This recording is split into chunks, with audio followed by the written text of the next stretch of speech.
Welcome, worldographers and world builders alike, to episode 4 of The World Hammer, where I read lore from across the multiverse and perhaps yours. All the entries seen here are submitted by talented writers from our Atovia Discord community based on a daily prompt project called Build Together and tagged for World Hammer. If you would like your own works read aloud, you are not only welcome but encouraged to join our Discord and submit your own. Now back to the Forge to see what's been built. For day 355, the prompt was, who is a person with significance to technological advancement in your world? And this comes from ScrubsyBoy844 in the Discord. The Wanderer writes, Build Together Day 355, an entry in Carne, the superhero one. This is a setting I believe the Wanderer has talked about before in the Discord. I'm not sure it's actually come up in Worldhammer in the past, so this will be fresh for all of you. Cold fission. Believed to be an impossibility, was made possible by a nearly dirt-broke scientist working as a waiter. Drake Vileon was a wannabe scientist who simply didn't have an outlet. In hindsight, it is perhaps one of science's biggest losses, given how much earlier he might have kicked off the energy revolution if he had access to the resources that he does now. Drake was born rather poor. His family pulled him out of school as a youth to work. When he moved out, he got a job as a waiter at a high-end restaurant. This is where Ladia Winsley met him. She was from a prominent, wealthy family in the area. She fell for the shy, polite, and respectful waiter who seemed to have his head in the clouds more often than not. She heavily persuaded him to ask her out, doing essentially everything but directly asking him out. He eventually got the memo and did so. As they were dating, she noticed his science notes and set him up with a small lab, more so to use as a hobby rather than a career. However, with that lab, he figured out the secret to cold fission. With his now fiance's help, he put the patent out, but left a version into the public domain. Suddenly, every country on Earth had access to as much energy as they wanted. The local government tried to prevent that and take it for themselves, but acted too late. Everyone of Carne had access to energy. Many companies tried to outsell, outbid, or purchase the rights from Drake. They failed. For all everyone could now copy him, he had both the public support, the superior product, and didn't treat his customers like disposable cogs. With the newly found massive funding and his fiance's encouragement, quickly advanced, making more and more technological masterpieces. Since his company was private, he quickly had more funds than he could have dreamed how to use, capping out at 1.4 trillion before he started putting the funds to good use, but professionally and morally. It sounds like we have a bit of a utopian society here, right? This feels like the other side of the coin of the Fallout series a little bit. We discovered cold fusion, and it actually went really well, and the guy that owns it kept it private and didn't sell it to anybody, and also didn't get, killed by, literally every power in the world, which is kind of a nice thought, that this could happen, maybe. Curio Heart writes, Individuals with Technological Significance. Written by Curio Heart, world building and characters by Auhminous and Curio Heart. In Valley Forge, there are a few key individuals regarding its technology, and fewer still who know just how deep their influence runs. This is an in-world response from such a person to a friend asking a similar question, still learning about the city they're in. Such a fascinating question. Who is someone important to our technology? Where does one begin to answer? With the inventors? The investors? Here the two are fairly inextricable. The inventor has the invention, yes, but the investor, through funding, can push the inventor to alter it in ways that better suit the investor. You could say no to the investor, of course, but then you're also saying no to the money, and word spreads quickly among them. So allow me to highlight a few individuals I've found who have particularly far-reaching influence. Please keep in mind that I've only had a decade to look, so what I've learned may well be incomplete. For the past 60 years, PlayEye Labs, that's Priori Lanewell Artificial Intelligence Labs, has been the unquestioned leader in AI.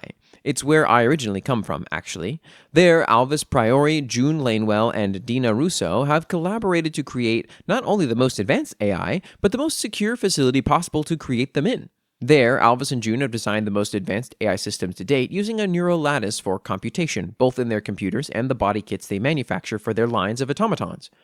It has a reputation for secrecy and security, even among the ghosts, few of whom have managed to gain entry and return from the experience. Personally, I suspect this has to do with Vinny's integration to the building, which makes my own situation all the more fascinating. Yes, I'll get to that, Declan, I promise. That's part of this. VizCorp, the biggest corporation in the city, is also at least as influential, particularly where medical technology is concerned. Everything from diagnostics equipment and medication to cybernetics and augmentics are designed, developed, and manufactured by them. It's allowed them an impressive stranglehold on hospitals that they rarely and barely loosen. For the last century, it's been helmed by the same man, Michael, whose body hasn't aged in much of that time. He was originally a researcher and surgeon who worked on at least a few top-secret projects I've yet to gain access to, and now serves as its CEO. However, some of its most impressive and low-profile designs have come out under his guidance, some of which are fully capable of fooling scanners into believing they're organic, if you're willing to pay the right price. I suspect he's gone much farther than this, but their information is locked down particularly well, and I'll need help to get enough information to confirm this and what regarding. Where military technology is concerned, the Kleist conglomerate is where to look. When someone looks to outfit a paramilitary unit that needs some very specific gear, Kleist is almost invariably the supplier. Weapons-grade cybernetics, armor that can survive a missile strike, and radiation-proof military vehicles are just their publicly known products, and what I've managed to find in their internal network so far is not comforting in that regard. I would rather not burden you with that information just yet. Amara Kleist, who runs it, is an interesting case as well. Her parents, Keturah and Jonas Kleist, were the company's founders and original inventors, but they disappeared under questionable circumstances nearly 80 years ago, and their eldest daughter has been running it ever since. Nobody's sure what happened to them either. It's as if they vanished into thin air, which is no easy feat in the surveillance age. I should know. Yes, No, I'm not just teasing you with this. I have no reason to. But I have to get there first, okay? Just a bit longer. Now, the role of investors in this is often difficult to trace, as it's so wound up with the entire process that it can be difficult to track influences. However, I've come to note two major patterns, one associated to each of two major investors. The first I attribute to Mogul Investments, operated by its namesake, Mogul. They produce nothing, sell nothing, contribute nothing, and yet this is the single most valuable company in the world, more than Viscorp, Kleist, and PlayEye Labs put together, and those three dominate the landscape of Valley Forge and beyond. Not even the Avari Corporation can compete with Mogul. Not that anyone should be surprised, Mogul is the top investor in each of them.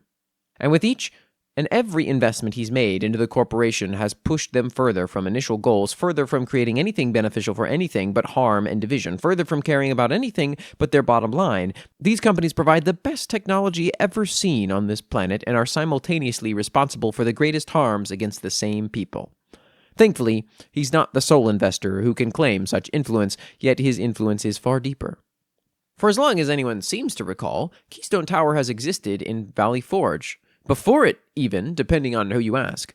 Its owner, S. Keystone, has kept it running and helped with decisions regarding the tower's select occupants for as long as the lower levels have been open, though they use a management company they founded for most of the day-to-day operations.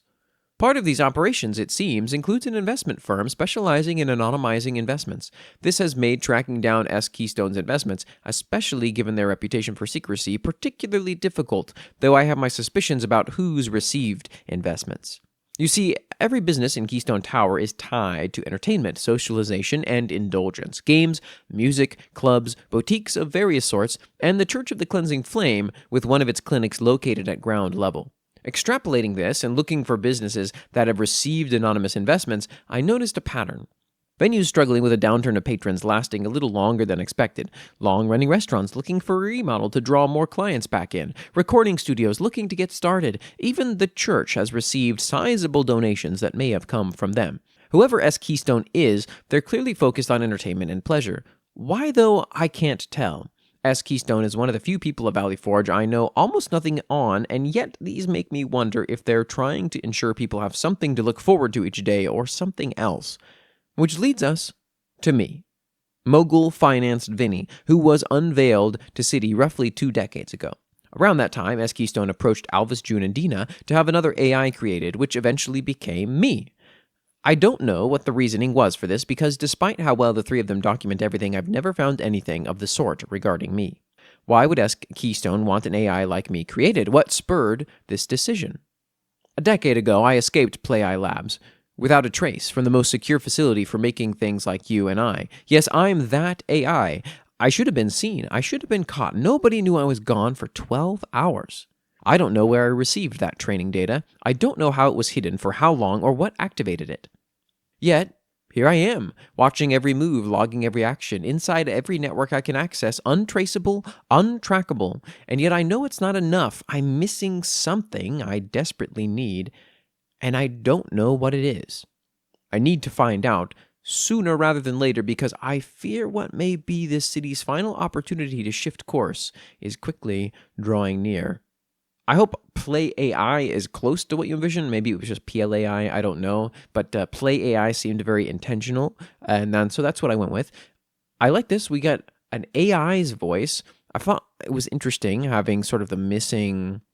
whoever is talking to the AI, we're just not getting. That's been sort of scrubbed, which I think is kind of fascinating. Lots of mysteries in this one, though. Who had this AI created, why, and what's going on with sort of the extra information in its training data or something along those lines. Nugget writes, "The true meaning of immortality, an entry in Time Traveler and the Immortal. Trigger warning for depictions of a suicide attempt.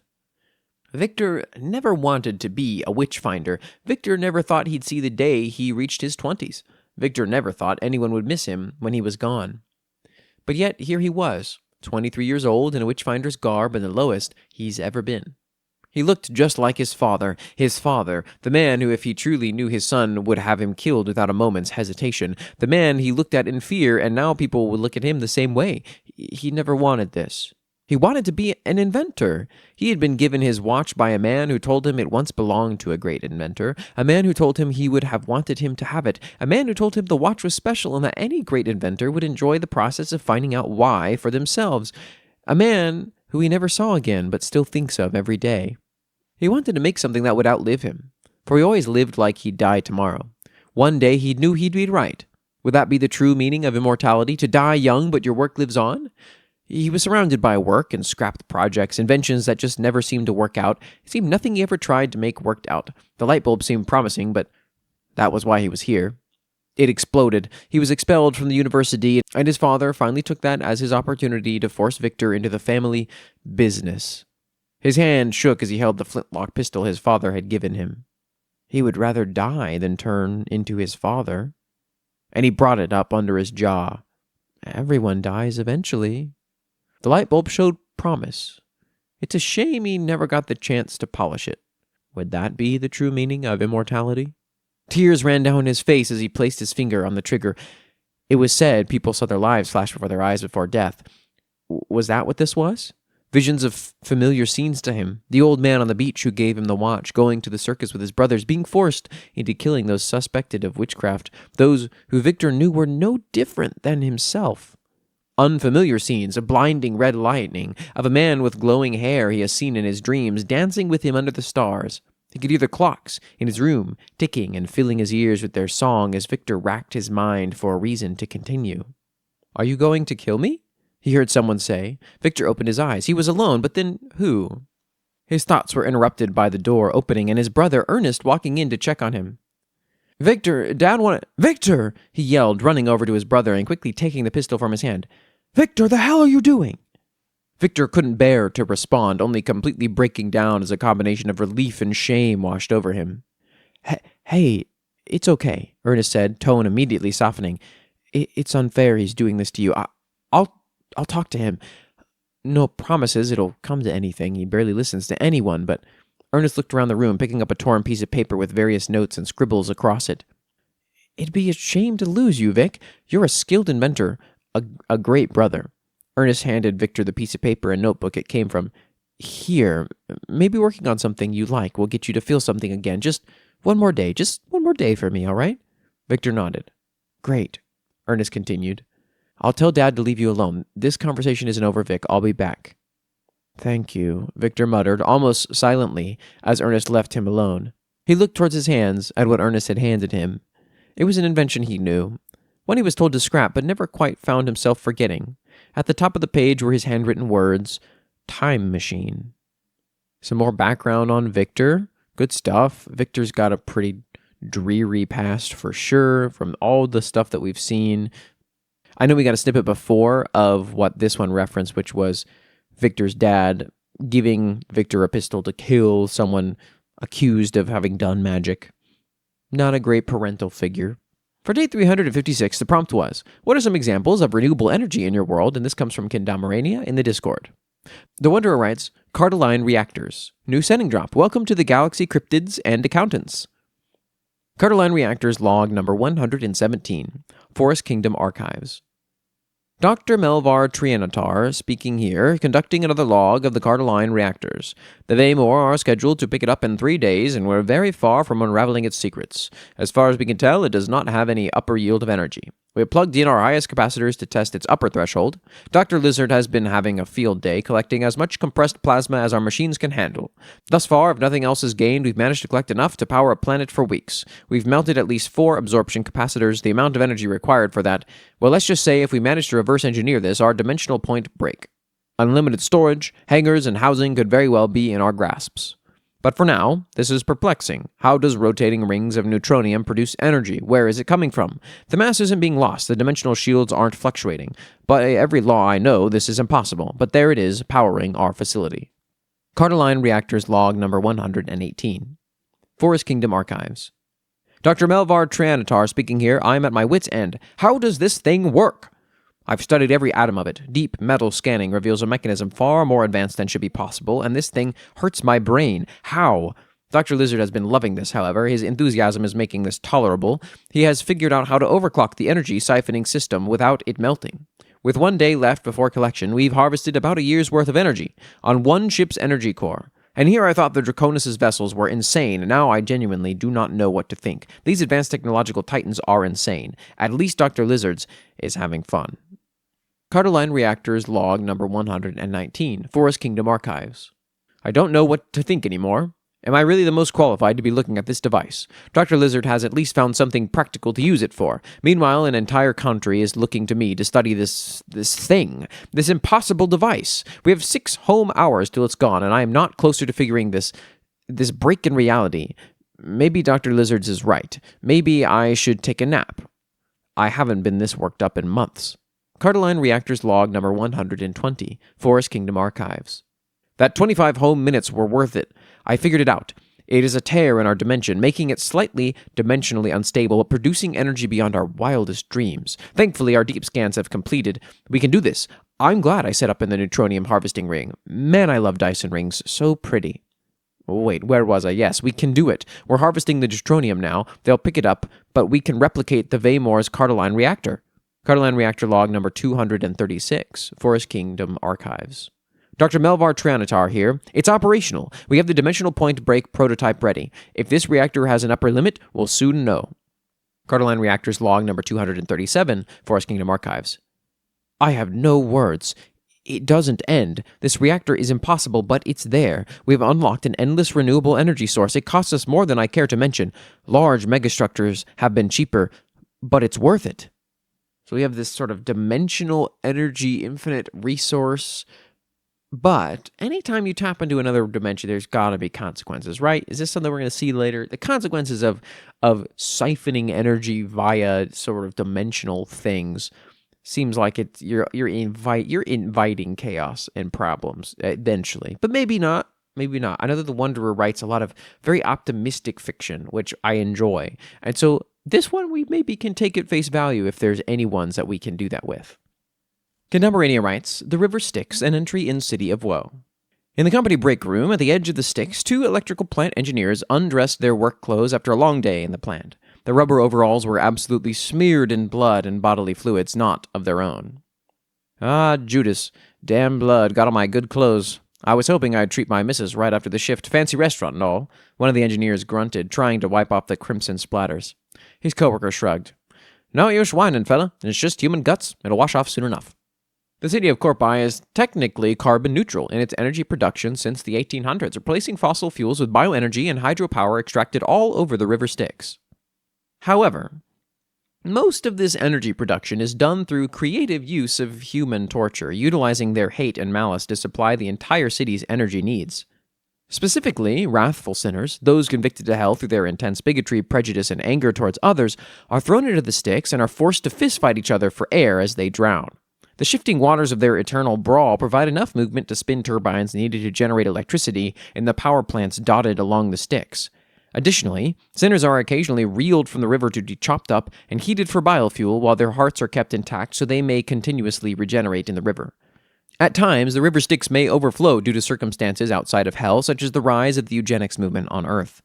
When this occurs, the Styx will flood and cause power outages due to the excess energy being unable to be stored. As a failsafe, the power plants will unlock the dams to allow sinners to pour into the Lethe Bay, where they may sink to the harbor floor as part of the Sullen, the wrathful who become consumed in their hatred, to the point of unconsciousness from their decay. Ooh, this one's real.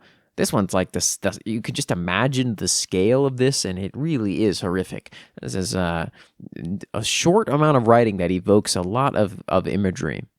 Scrubsy Boy 844 writes, renewable energy, an entry in Hexatronia. Hexatronia's most dominant form of renewable energy is Ruby X power. Ruby X is the lowest band of high-frequency electric currents, high temperature, and red in color. Ruby X crystals were first studied by a soldier during the early resource wars after they were discovered at a mining operation in Red Top Mountains. These crystals are densely packed with elemental energy and, when quickly discharged, produce a strong magnetic field. The first thing made using Ruby X power weren't generators, but weapons. Rifles that would discharge a Ruby X cartridge and focus the elemental energy into a powerful beam, causing a small explosion and fire. The first versions were difficult to produce and create ammunition for, but further renditions would improve production costs, operation efficiency, and especially physical weight. In modern time, Ruby X rifles are still used ornamentally in celebrations and traditional rituals. This first reactor was called MR1, based on its magnet roller design. It was situated in a garage in an army base, powering all of the electrical equipment. It replaced the inefficient diesel and multi-fuel generators, allowing more of that fuel and material to go towards the war efforts. The success of this led to the founding of the Stormbringer Power Company. The first non-government buildings to be powered by Ruby X was a small neighborhood in Red Top Mountains. Less than a year after the change to Ruby X power, transmission lines were run across the valley to its nearest neighbor. Stormbringer Power was only taking over Red Top Mountains when they were offered to replace a coal-fired plant in southern BRM. After the project was approved, Stormbringer lost funding from the military as wartime kicked off again. A reactor based on the MR1 was built and named MR2. Public stances on power generation vary. People can become propagandized to believe wind or solar can possibly power the nation, while others stick to coal and oil, and both argue that nuclear power is dangerous and toxic. Okay, we don't know a lot about Hexatronia yet, and I am unfamiliar with a lot going on here. I feel like I remember Scrubsy Boys being inspired by early 1900s, but still being fantasy fictional, not historical fiction, but I'm not 100% correct. I'm not 100% sure on that. We got some cool stuff here, though, with these Ruby X sort of part of the magic system here, it seems, and being used to power things, being used for wartime. A lot of interesting directions that this could end up going, and I'm curious to see what other writing we end up getting from Scrubsy Boy at some point. For day 357, the prompt was, what is the shortest battle or war in your world's history? And this comes from Scrubsy Boy 844 in the Discord. The Wanderer writes, the 20-minute war. Phelon war preparations are complete. We stand outside their outpost border. A brand new station ripe with construction ships and no military vessels, as of yet, only the built-in defenses of that station. At best, a skeletal crew will be present. It will be woefully undefended. Those filthy egalitarians are bad enough, but to send us a treaty of all things, disgusting. They may have better tech, better shields, better transportation, but we will not let these Xeno scum spread further. Commander Peglog shivered in excitement, imagining the Forest Kingdom's many species that their nation had allowed into their fold, dying, suffering, and working themselves to death was quite the imaginative sight for him. He ordered his fleet to enter the Padtor system. As required by intergalactic law, he sent a war proposal. He would gather their tech, let his slaves reverse engineer it, and then they'd take their place as a galactic force. Thus began his galactic conquest. Forest Kingdom Padtor Automatic Defense Log Number 1, CT-0314. Broadcast received. Marked diplomatic, relaying to Forest Kingdom, headquarters dated 6 minutes prior. Hostile action detected, automatic weaponry activated. 30 seconds since hostiles detected, waking construction skeletal crew, CSC. 1 minute since hostiles detected. Threat assessment minimal. 2 minutes since hostiles detected. Skeletal crew are all awake. Construction skeletal crew, CSC station commander Vex Levier is headed to battle stations. 4 minutes since hostiles detected. Significant damage to hostiles detected. Offering automatic surrender protocols. 6 minutes since hostiles detected, surrender rejected. 7 minutes, 6 seconds since hostiles detected, surrender offered. 7 minutes, 7 seconds since hostiles detected, surrender accepted. 8 minutes, 4 seconds since hostiles detected, construction skeletal crew, station commander Vex Levier has arrived to the battle stations. 4 minutes later than recommended. 8 minutes, 30 seconds since hostiles detected. Construction skeletal crew, CSC, station commander Vex Levier has activated automatic exterior life-preserving systems for 21,610 life forms. 9 minutes since hostiles detected. Force Kingdom headquarters have been alerted. 10 minutes since hostiles detected, President Inigo has started being awoken from her rest cycle 1 hour since the cycle started. 10 minutes and 30 seconds since hostiles detected, President Inigo has accepted the war declaration of the Phelon Empire. 10 minutes and 45 seconds since hostiles detected, President Inigo has received the surrender of the Phelon Empire's primary fleet. 12 minutes since hostiles detected. Diplomatic proposal from the Phelon Empire has been received, relaying directly to Forest Kingdom headquarters. 13 minutes since hostiles detected. President Inigo has received the diplomatic proposal. 14 minutes since hostiles detected. Diplomatic proposal has been accepted. The Phelon Empire is no longer registered as at war, relaying communications to Phelon Command. Okay, so the Forest Kingdom is a powerful force, is what we're being told here. They have this automatic system that effectively wakes the moment that this war proposal is received and immediately just lays down fire on this other group, presumably a powerful group, but effectively a child compared to the Forest Kingdom. These are the interpretations, at least that I've come up with this as we read this. It's a fun idea for a short war. It's just the logs. These are all of the logs for the war, and then it's over. Probably the Great writes, The One-Day War, an entry in what lies west. Gather round, brothers and sisters of Ramradga. Today, we break our rulers on our knees for the Great One. The rousing speech of an unnamed goblin at the beginning of the One-Day War. The One-Day War is a name given to a brief, near-bloodless conflict between the at-the-time vassalized Goblin Kingdom of Ramradga and their rulers House Thaddeus, and by extension their other vassals. House Thaddeus has just suffered massive losses both in population and income from the Orc Revolution. Over 20 to 30% of their population was lost to the war, with most of them being conscripted farmers and blacksmiths. Even discounting the losses from the freedom of the Orcs, the extreme number of artisanal and provisional workers who lost their lives meant that Koros was in for a long recovery, if it ever would at all. To make up for population losses, House Thaddeus reluctantly opened up their borders to their vassalized neighbors who could freely move into Koros and embed themselves into their society. Among these immigrants were thousands of goblins. Their Great One, the leader of goblin kind, told every last goblin to leave of a day when they would rise up and declare war for their freedom from the tyrannical rule of Iridine Thaddeus. This day was mere weeks after Koros had opened their borders, and all at once, across their empire, goblins took to the streets as the Great One declared a war of freedom against House Thaddeus. There was an hour or so as soldiers reported the assaults and defended keeps, but the vast number of goblins and other rioters overwhelmed their own number. Reports came in hours after the war started to Iridine, who saw the writing on the wall. The doom of his house would be in the ashes of another conflict. And so a ceasefire was called, and the two rulers met, the leader of House Thaddeus and the king of Ramradga. A treaty was signed. In exchange for ending the war, Ramradga would be granted extra land and be officially recognized as its own nation separate of Koros. Iridine took a sigh of relief, but it was a short-lived levity. Koros's other vassals, the rat folk and other human noble houses, took the opportunity to declare their own sovereignty. Today, Koros, the kingdom, has shrunk to 16% of its original size. Though House Thaddeus still has a great amount of coin in their coffers to plot further dominion, it seems that they may be doomed to fade away. I really love the imagery of just thousands of goblins taking to the streets in just absolutely unsupervised violence. It's a little bit horrific and a little bit comical all at the same time. For day 358, the prompt was, are there any regions in your world that remain unconquered, unexplored, or unknown? Why? This comes from Alex in the Discord. Kendamarania writes, The Northern Wastes, an entry in Return to Faelund. At the edges of Faelund, past even the Rainbow Mountains where the wicked witches dwell, lays the soft boundary of the kingdom, the Northern Wastes. A massive sea of semi-arid desert, it cuts Faelund from the rest of the known realm.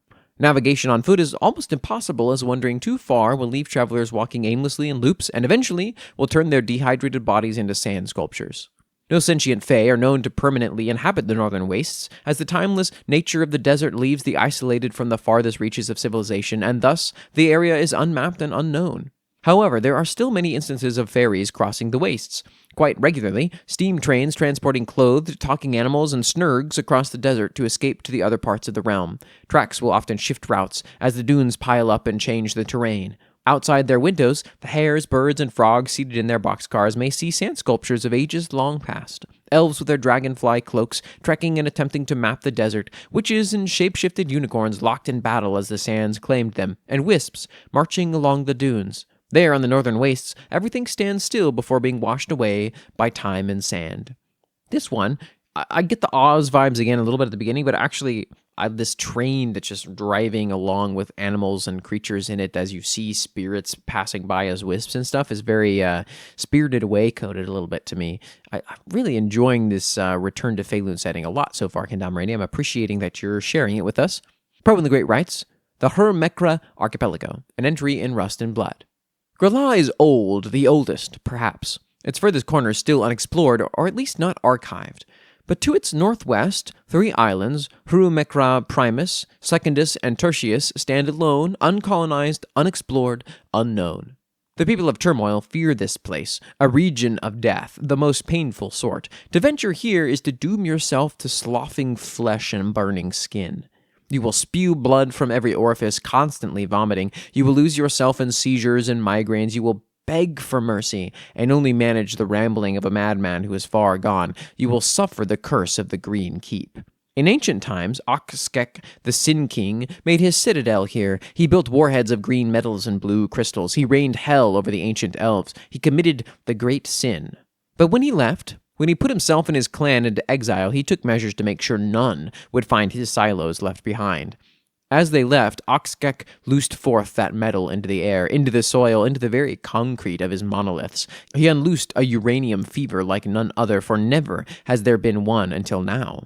Today, the Hermekra Archipelago is highly radioactive, a word not known by the people of Turmoil, nor the nature of the metals used in this realm of damnation. Most assume that the islands are simply cursed, that nothing can be done to venture them, and perhaps they may be right. It's really fascinating that we have someone who effectively created nuclear bombs in this setting, but even in this setting, they were kind of like, nah, this ain't it, man, and sort of exiled themselves and just blew up everything that they had built to make sure that nobody else received this technology. The Wanderer writes, The Rift, an entry in Forest Kingdom. Dr. Amzius's report on the Rift. The Rift is a very useful location, but just as dangerous. It can be used to traverse across galaxies and travel from one side of the universe to the other in days. Even with overcharging our best reality link point engines, it would take centuries to travel some of the remote corners the Rift allows us to traverse. There's also the matter of the raw materials and the architectural value. The Rift is filled with all manner of decaying material. I personally have found these to be the most interesting, as they resemble perfect copies of items that have been brought into it. We found the wreckages of ships, ones that entered into the Rift and left undamaged, ones that were docked safely. We found hundreds of them, all seemingly having met a different, terrible fate. Some starved, others crashed, and most went insane and killed each other. Insanity seems to be the most common reason. We've discovered ruined worlds of crashed objects. However, we found what seems to be remnants, ruins really, of a civilization that we have not found elsewhere. This reality of endless white void might have had a civilization in it at one point. It's not a safe place, however. There lies an unsettling discovery. We've found quite a few survivors in these ships, individuals. A few were initially friendly. They shared their hardships, alternate realities of their horrible fates. In every case, however, either initially or after discovering their originals, at which point they became entirely convinced that it's them or their original. Nearly every case has led to them trying to kill the originals. In a few cases, the ships have not been ruined and have attacked the original. If there was only one, this would be an inconvenience. However, the longer something is in the Rift, the more ruined, damaged, and insane the copies tend to be, and more of them. From my observation, at least one copy every half hour. Some of these copies resemble animated corpses. The oldest seeming one we've discovered was at least 100 years old. I've tried sending research outposts, but no such luck. I don't know if research station zombies exist, but knowing my luck, we've probably had them. Furthermore, they're next to useless. After all, every copy can broadcast on the same signal. Okay, this Rift place seems pretty scary. So useful, but incredibly dangerous. Like, is this actually useful? I mean, if you go in there and copies are being made of you that go crazy and do all kinds of nonsense, I'll be curious to know what the sort of technological shielding to this problem might be. For day 359, the prompt was, what does mass freight transport look like in your world? And this comes from ScrubsyBoy844 in the Discord. Kendamarania writes, modern piracy, an entry in City of Woe. Now, Kendamarania actually submitted some of their own voice lines for pieces of this because they had a very specific feel and idea they wanted to come across. And so you will be hearing a little bit of them as we get through this reading. A small cargo ship emerged into the fog of the Lethe Bay. The Malafernian captain helming the cargo ship finally felt relief, as the ship had been stopped and almost sunk multiple times by naval ships anchored miles off the Carpathian coast, which was currently being blockaded. The precious cargo that was being held was meant to aid the city's humanitarian crisis. Thus, as they finally sneaked past the row of ships, it meant that they were at last close to landing ashore. The blanket of fog meant that the crew could barely see past a mile and had to rely on their compasses and the odd buoy floating past them. One of the crewmen was trying to repair the radio antenna as the captain observed the horizon with his binoculars. "Men, how much longer until we reach the Envy docks?" he called out to them. "About 6 more nautical miles, Captain," the young officer uttered, charting the boat on the map. "We're not off the hook just yet. The bay waters here are treacherous from local sailors. People who return say there are raiders treading here, splaying their masts with hanged corpses." "Raiders?" the captain scoffed. "As in pirates. You're spending too much time with the crazed navyman, son. Nothing to fear except the odd sinner drowning in the waters." The radio buzzed back to life, screeching in feedback before coming to a halt. The captain ordered one of his men to connect to the dock. After a few short moments, someone finally replied. "Hello? Hello? Yes, this is the S Marina. What is your business?" "We're a trading vessel requesting permission to dock. We bring aid from Malafern," the radio officer on the bridge said, "also requesting that you could also guide us through this fog, too. We're about 5.5 nautical miles east-southeast of Envy." "Of course. We'll be sending our speedboats on your way." The operator lightened up. The captain turned to his officer. "Speedboats? Do they usually do this at Corpi?" He took over the radio mic. "Ma'am, this is Captain Euronymous speaking. You really do not need to do that. We'll be fine with just coordinates." Please, I insist, Malvaki." The operator cheered, a faint, deep secondary voice joining in with her. "We're Malafernian, missus, not whatever a Malvagi is. We're bringing aid to charity," the captain cried. "Precisely. You're smuggling weapons and all of your illicit goods on that fight ship." The captain could see ahead of them 7 skiffs were emerging from the fog, splitting and encircling them on all sides. A foghorn blared from behind them, shaking the very windows on the helm. Then the other 6 boats called their horn to almost deafen the crew. "What the hell? Men-at-arms, we're under attack!" the captain barked at all of his crew. They immediately all rushed out to spread the command throughout the deck. The captain tried switching frequencies. The operator laughed, as he didn't know that the radio transmission was scrambled. The operator, the fleet master, called to him. "All we ask is the whereabouts of your boss Lucifer, and we'll leave your crew alone." "Who in God's name is Lucifer?" the captain yelled.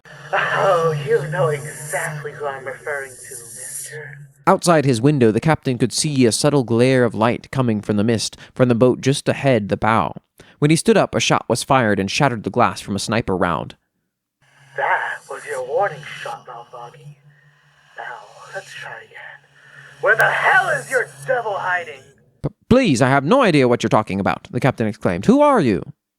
The fleet master hollered in maniacal laughter over the radio. In fact, it was so loud that the captain could hear her on the skiff ahead of him.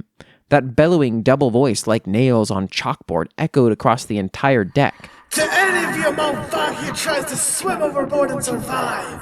The fleet master called out without her radio. In the distance, a pair of wings spreading from her skiff. "I am the fallen angel Commander Dagon, and I demand an audience with Lucifer. We're gonna slaughter every last one of you until you cry out for the Lord." The skiffs all clamored with the foghorns, cheering wildly, and then silence fell upon the fog. The crewmen all looked overboard to see the skiffs empty. Even Dagon was nowhere to be seen. And then singing came from above, a sea shanty that the crew and captain all knew by heart.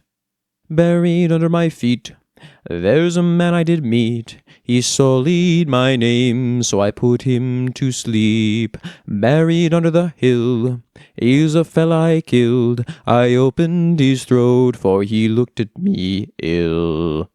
They saw that about 35 fallen angels had been flying above them, taunting them with that song over and over again. They sang the same couple of verses, firing warning shots down upon them. Even the radio was singing the same song. The sailors could barely see the pirates through the fog. The captain was hiding at the bridge all alone and armed with his rifle. From outside, he could hear the fallen angels holler and clang carried steel outside. "Praise to God, death to the devil," they chanted over and over. He could barely watch as he heard them swoop down and fire upon his crew. He inched towards the helm when a bell rang from the bow. Dagon had burned down her skiff, the fire roaring before his eyes, and on the mast he saw his ultimate fate hanging on him. I just kind of went with a vibe for the shanty. Hopefully it wasn't like crazy far off whatever you had envisioned, Kendamarania, but I really like the power scale we got a little bit here, like a peek at what a fallen angel is like. I also really like this interesting aspect of fallen angels are in hell, yet they're still like fighting for God, which is super interesting. It's a very interesting like bending of the mythology in a kind of a fascinating way. Hopefully we'll get to see more about all of this at some point, but this was a really fun one, and Kendamarania did a fantastic job with the voice acting as well as the audio manipulation, and some of the editing there was really impressive to me. So thank you, Kendamarania, for giving us that.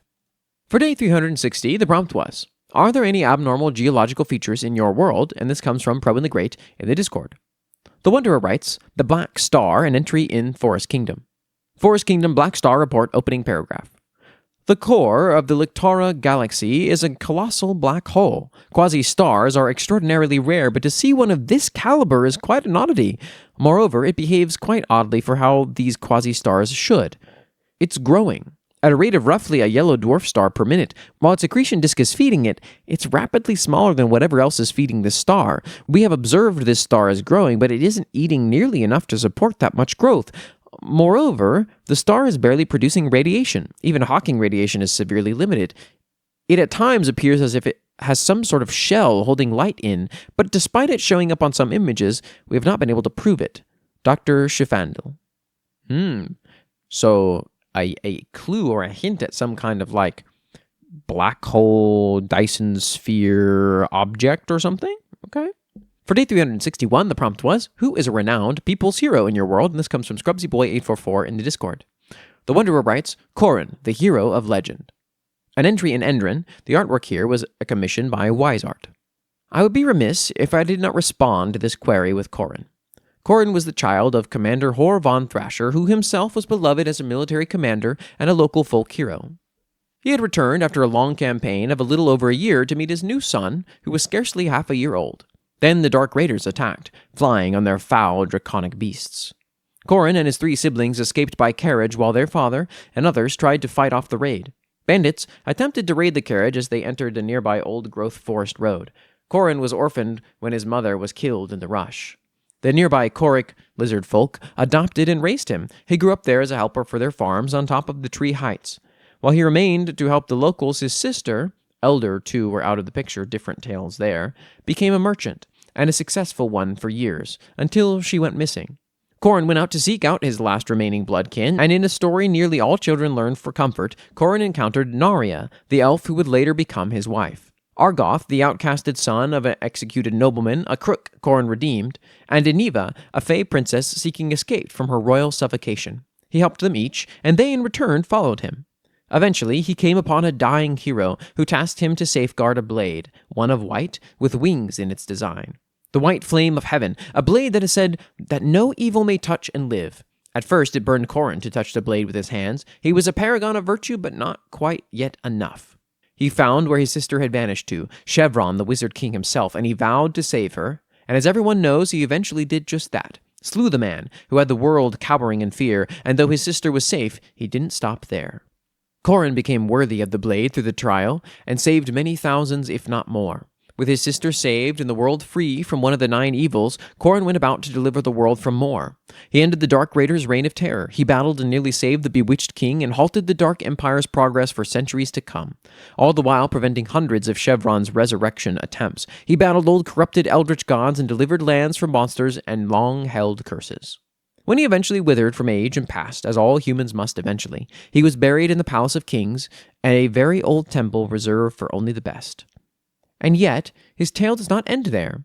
He was far too great of a force for good to deprive the world of, so the gods counseled, and in times of hardship, reincarnated him with his skills and sense of self, albeit without memories. Each new life, he gathered his blade once more and did battle with evil. All the while, he was a paragon of kindness, mercy, diplomacy, and of upholding justice and goodness. Throughout the world of Endrin, there is one hero even the outskirts know of, only one given the title of the hero of legend. And what many don't know is that he wasn't just a story. Every tale given here is the truth. For once, through all of the legendary heroes, just for once, the legends did not exaggerate, but only lost greater feats. So when the world is dark, Hope seems wounded and in despair. The people of Endrin pray not for a god's aid or for some great host to deliver them. They pray for the hero, and every once in a while, he answers. This makes me think of the hero character in Demon Lord 2099, the anime, who there is this idea of a reincarnation cycle almost for sort of like the pure hero that isn't actually, I think, fully discussed in the first season. I don't remember if I finished it, but you might want to check it out, The Wonder. It's actually a pretty solid anime for the most part. I thought it was pretty fun, played with some interesting themes. Curio Heart writes, The Heroes of Valley Forge, World Building and Characters by Auhminous and Curio Heart. In Valley Forge, heroes are not sung about. To be widely known is to paint a target on your back, because any hero of note in Valley Forge is surely a disruption to company profits and goals. To be noticed by the press is to have a mugshot for every hunter looking to make a buck with a target that is, for once, easy to spot. So to be a hero, one must know how to keep things quiet. Not ghost-like, necessarily, though the mentality can help, but when you learn to spot their behavior, you can see just how many are around. Restraint, consent, presence. All three are qualities of the good folk of Valley Forge. All three are embodied within its heroes. Breakline. Living near the waterfront of Sewer City's northwestern shore, one will find a small area just a few blocks from the district's vaunted pavilion where the gangs have lost influence and control. Otherwise, a discreet mid-rise apartment building, the most identifying features of this particular site are the makeshift welded garage built against the building in the valley, and the Otherwise, a discreet mid-rise apartment building, the most identifying features of this particular site are the makeshift welded garage built against the building in the alley and the rebar ladder embedded in the concrete of the same corner leading past a third-floor hatch to the roof. Inside, though, is the chaotic swirl of community that has formed around the Breakline family, the owners of the garage and hatch, over the past 3 years. Formed by the morphic found siblings Fex, Chris, and Singe, Breakline has pushed back against every gang encroachment and helped settle old disputes within the building in their time since moving in, trying to create some peace of mind in the hellhole of their home district. They kicked out the negative influences and said they weren't looking to take over. They settled disputes without demands of favors or funds. They help fix what they can and do what they can to help prepare the building for winter. They watch and listen and only act when necessary or requested. Their efforts have paid off. Now, it's not just them pushing back. Their neighbors help watch and defend their mid-rise. The other tenants look out for each other rather than just themselves. Outside their 12-story mid-rise, the chaos of Sewer City continues to rage, but within it, the chaos has become more managed, and the area around it has begun to whisper of the haven the building has become. The Asylum. One of downtown's most popular venues, the Asylum is unusual in many ways. A 2-story building all its own in an area dominated by opulent skyscrapers. The club is well known for its themes and encouragement of consensual depravity. Run by the demoness Mal and her dragon morph business partner Sonata, the pair manage both the club and its many patrons with a gentle hand and an ever-watchful eye. Here, with the chaos and oppression of the city swirling around them like the eye of a hurricane, the homeless are never an issue. Not because they've been removed, but because they've been offered relief. From their hunger, from their lack of security, from their daily lives, Mal helps care for their bodies, sun their emotions and souls. With the Asylum, they can reach hundreds and sometimes thousands, each day through the business they've spent the past 3 decades building, dedicated to helping those in the city find safe space to let loose and relax for a while, no matter who they are. The result is that the area around the Asylum is kept cleaner than most others. The streets are a little safer, and when someone new finds themselves lacking in something, it doesn't take long before they find where to go. Semsa. Perhaps the city's most visible dragon morph, the scintillating Semsa is equally difficult to find despite being nearly 10 feet tall in iridescent shades of purple, indigo, and pink. Known citywide as an unmatched playgirl, she's most commonly encountered at various businesses and near the city's few parks that remain inaccessible to the lower classes. Her arrival, despite being most frequently associated with a specific sort of physical encounter, as the regulars of the Asylum can attest, in reality, she brings with her something far more subtle and important. Illusions are woven to distract from the pressures and stresses of life. The air shifts to something that draws out relaxation and good times, encouraging everyone nearby to be more present, to live just a little more in the moment than usual. At businesses, spending becomes a little more free, and entertainment a little more fun. For a time, technology becomes an accessory rather than a necessity. In return, Semsa asks for nothing. Instead, she participates, personally feeding into whatever is going on, whether it's money or something else. She interacts with consent and moves on when ready. What she wants, what she craves and needs and chases isn't control, after all. It's the joy, the laughter, the pleasure that she can instill in those around her. Quinn. A quiet and troubled man, Quinn is one who was dragged into a living hell and refused to lay down even when he had no reason left to carry on.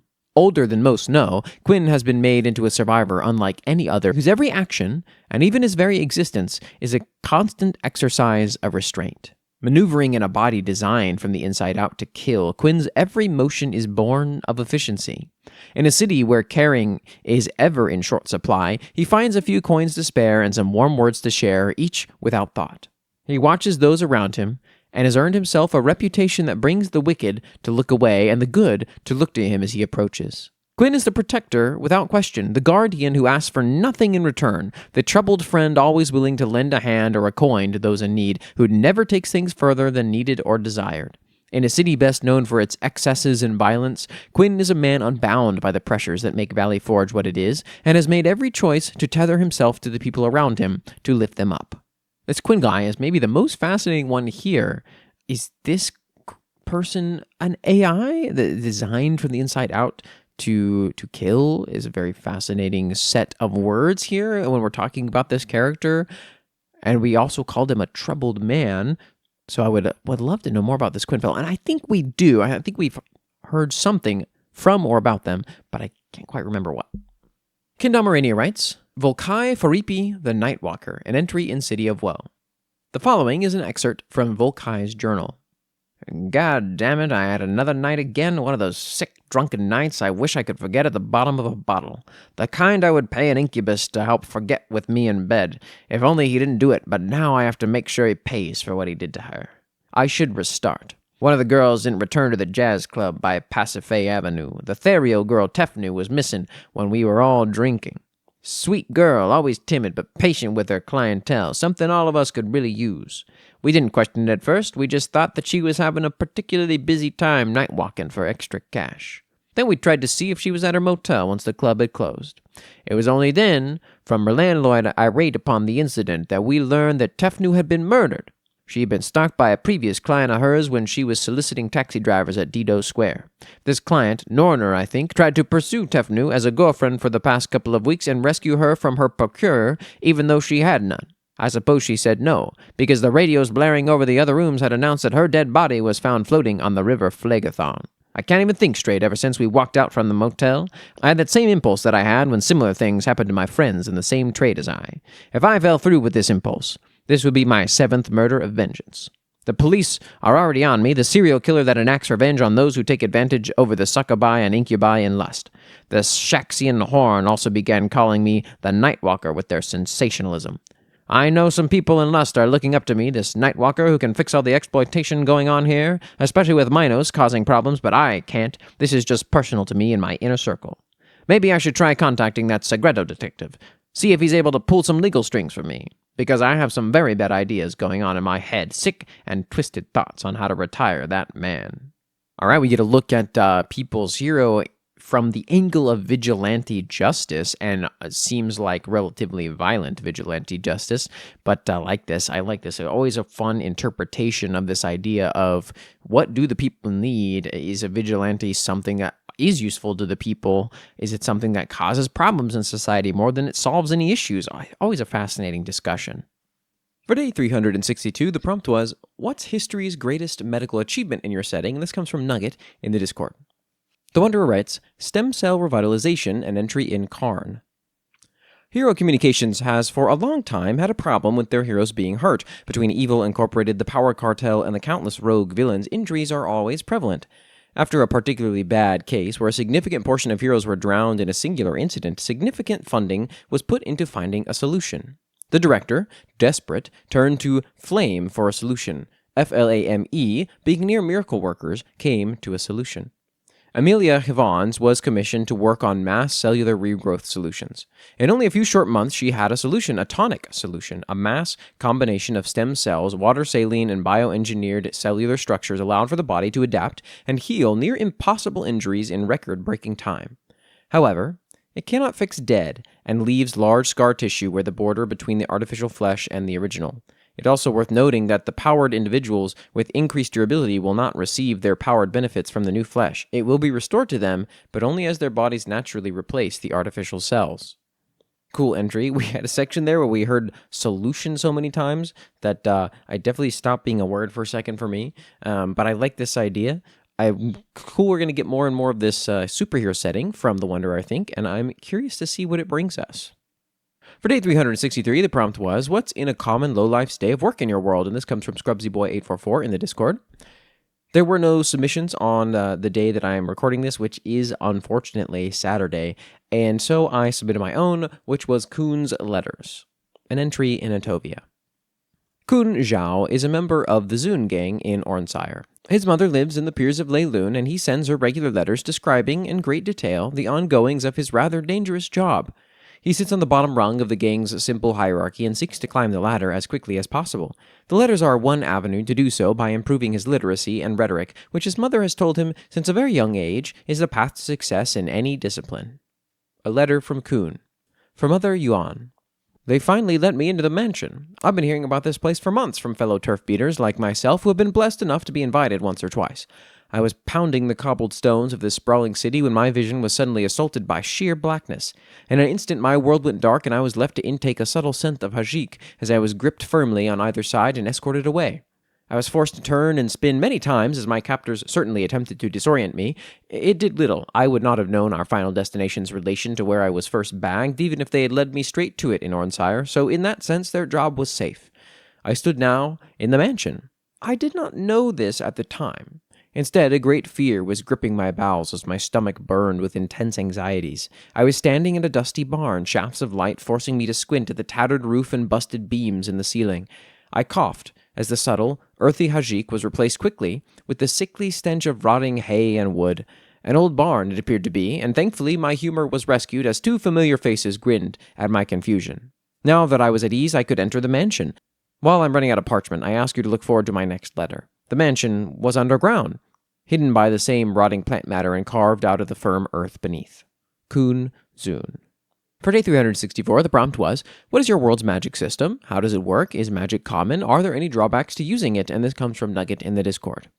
LostInEternity writes, while not what I would classify as palimpsest's magic system, one of the three main ways a mortal can get more power is something called acting, a term originally used by a rather mysterious figure known as La Dottoressa, one of the original members of the elusive Mind Theater. Acting and roles. Roles are a method by which mortals, Numens, and even gods gain power by conforming themselves to a pattern of being. Those patterns are called roles, a term taken from the treatise of the late La Dottoressa. These roles are not merely job titles or archetypes, but rather a persistent shape that reality finds entertaining enough to reward. Many terms used in reference to roles originate from La Dottoressa's early studies of them. Her language is far more dramatic and theatrical than that of the common scholar, ultimately tying the concept of roles to the terms of theater, acting, rehearsal, scenes, premieres, and understudies. Most churches of the modern day prefer alternative interpretation of the concept as paths, holy or profane ways of life that can bring one closer to or take one further from the lives of their gods. What a role does. A role grants gifts, which are often changes in perception, knowledge, and self. Gifts are often practical at first and become existential later. Early gifts are tools, things meant to ease you in and let you get a grasp of what the role may have to offer in return for your efforts. Late gifts ensure you are the most perfect fit for the role one can be. Roles do not grant skill. They can grant the knowledge required to obtain skill, the tolerance to endure practice, or the capacity to do more with a craft, but they do not place competence in your hands. A poor archer acting in line with Agroterra may become a more dangerous poor archer, not a good one. Acting. Acting is the practice of gaining power by performing a role. A role is a pattern based on another entity's journey, and acting is the deliberate or accidental reenactment of that journey. Though reenactment is what acting entails at the basic level, just acting a scene out for the sheer sake of performance will not always work. Roles are a rehearsal, and there are others repeating the same stories as you. Advancement only occurs when the world finds your performance compelling. Compelling does not always mean success, as the audience can find tragedy just as compelling as comedy and heroism. The audience can demand escalation. It can grow bored. A capable actor learns to make each performance matter regardless of outcome. Advancement. A role, as La Dottoressa describes it, is a rehearsal for an archetype that the world recognizes as entertaining and repeatable. Advancement is depicted as enacting various scenes and premieres. One does not need to be aware of a role or even the concept of them in any capacity to advance through one. Scenes. A scene is a circumstance that the role recognizes as meaningful. The role does not reward effort in the abstract. It rewards the right kind of effort in the right kind of situation. A scene is usually depicted as containing 3 parts. First is the pressure, the thing that makes the choice an actual choice with weight. Without pressure, it is rehearsal in the mundane sense rather than performance with narrative weight. Second is the decision, the point where you act in a way characteristic of the role. This is why roles can be advanced by people who do not know they are taking one. They still make the decision the world finds compelling. Third is the consequence, the proof the decision mattered. A scene that has no consequence is like an action in a story that changes nothing. It may be dramatic, but it lacks purpose. Scenes are not standardized rituals. They are the most improvisable part of a role and the easiest place for an actor to unknowingly entertain. Premieres. A premiere is a major threshold where the role tests whether you can continue to perform it. A premiere is not just a bigger gift, it is an alteration to the actor's very self, intended to make later demands possible. After a premiere, your previous life may no longer fit you. This is why advanced actors appear to have drifted away from ordinary humanity. It's because they have. Most traditions classify premieres by what aspect of you is rewritten to fit the role better. The names vary by culture, but the most common model is fourfold: mind, body, soul, and presence. Premieres tend to be memorable and frightening because you must sacrifice more of yourself if you want to gain more of the power the role has to offer. The premiere of the mind changes how you interpret reality. It can manifest as new senses, new categories of understanding, altered attention, or a permanent shift in what your thoughts naturally circle. The mind of an actor of diktoros might make language barriers a non-issue, with the actor understanding intent better than the words of mortal tongues. The mind of an actor of orobas might notice gaps in knowledge and still have excellent understanding of the subject. The premiere of the body changes how you appear, or even how you occupy and interact with physical existence. It can be a transformation, a new mode of movement, an altered relationship to injury, a shifted physiology, or a body that becomes more symbolic than biological. Body premieres are the easiest for others to notice and the hardest to hide. The body of an actor of Gamigan might stop treating flesh as important, leaving it behind almost entirely and allowing for the possession of corpses. The body of an actor of Retatosker might refuse straight line with joints and balance reshaping, so climbing, slipping, and vanishing into between feels as natural as walking. The premiere of the soul changes desire, selfhood, and choice. It can look like a new hunger, a new devotion, a new inability to betray certain values, or an inability to care about what you once cared about. Soul premieres can be among the most dangerous because they can make you feel justified while you become unrecognizable on the most fundamental of levels. The soul of an actor of Hestia might start treating abandonment as blasphemy, with their deepest instinct bending towards sheltering what others reject, even when it costs them everything. The soul of an actor of Bromios might become allergic to stillness and quiet, with peace feeling like suffocation and change feeling like a breath. The premiere of the presence changes the influence you exert simply by being near. It often manifests as the world reacting to you without direct action, how your very presence alters it around you, and how your very words can cause others to change. Presence premieres are when the actor starts to feel less like a person and more like an entity to revere. The presence of an actor like Mnemosyne might cause the world around them to replay the past in illusory images and cause others to remember things long forgotten. The presence of an actor of Enodia might cause the world around them to rearrange itself just enough to where destinations are closer, making wrong turns rarer, and giving others an exceptional idea of where one desires to go. Stage fright. Stage fright was a vague term first utilized by La Dottoressa, mentioned more as a marginal note than a defined condition. For some time, people weren't sure what the term referred to until the Cathedral de Notre-Dame des Masques, the religious order dedicated to the god of artifice and theater, formalized the term. They defined stage fright as the fear, recoil, or fracturing of the self that prevents an actor from further performing a role. Stage fright is most common around premieres, either in the moments leading up to one or after the changes caused by one. The Cathedral has identified 2 common causes. The first is fear of the scene, where the actor anticipates the consequences of the next act and balks. This is especially common when a role requires harming someone, sacrificing something personal, witnessing something divine, or breaking a taboo that belonged to the actor's former self. The second is fracturing of the self, where the actor has been performing so long that the boundary between person and role becomes uncertain. This has almost always led to dissension, the complete collapse of the self, which leaves fear to fill in the gap. La Dottoresa's few marginal notes imply a third possibility. Stage fright can also occur when the role is incomplete and the actor reaches territory where improvisation is required. The fear is not of consequence, but of uncertainty. The actor cannot trust that what they do will count, and that doubt itself becomes the failure. Completed roles and understudies. Some roles are considered completed, meaning some entity or figure is believed to have reached the role's farthest known end. In these cases, an actor is not expected to surpass the end. Instead, those who reach the deepest possible point become an understudy, or, as the churches call them, semblances. A semblance is not a replacement for the original actor who surpassed the rehearsal the role had to offer. It is closer to an immaculate understudy, hence La Dottoresa's term. They are being shaped so thoroughly for the role's purpose that they function as a credible stand-in when reality needs that role enacted and the original is absent, dead, missing, or uninterested. Semblances are rare. Most people never reach even a single premiere. Improvisation. La Dottoresa's notes describe a phenomenon she called improvisation, moments that satisfy the role that don't match the original script. Improvisation is most common in roles that appear incomplete, fractured, or newly forming. It is also the most dangerous method, as the actor has no certainty that a scene will count until after the consequences arrive. Some interpret improvisation as proof that the system is too empty, allowing substitutes just so roles can be filled. Relationship to the other methods. Roles are one of the three common roads to power. Inheritance is what you are born with, or what is left in you by vestiges of attention, blessings, or curses. Experimentation is what you learn, build, or steal through sorcery, alchemy, and technique. Roles are what you become by repetition and compelling, trading freedom of self for coherence and reward. Authorities may overlap with roles. Many who hold an authority adopt roles that help them withstand the covenant's demands, while some roles appear to naturally attract contracts. An example role. Diaktoros. Diaktoros is the role of conveying meaning between minds that do not share the same shape of understanding.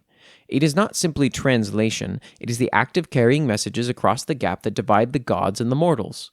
Early actors of Diaktoros often begin as couriers, interpreters, scribes, confessors, negotiators, or heralds. The role does not require benevolence. Lies and manipulations still count if they are delivered cleanly and produce the intended shift in understanding or bring about the desired outcomes.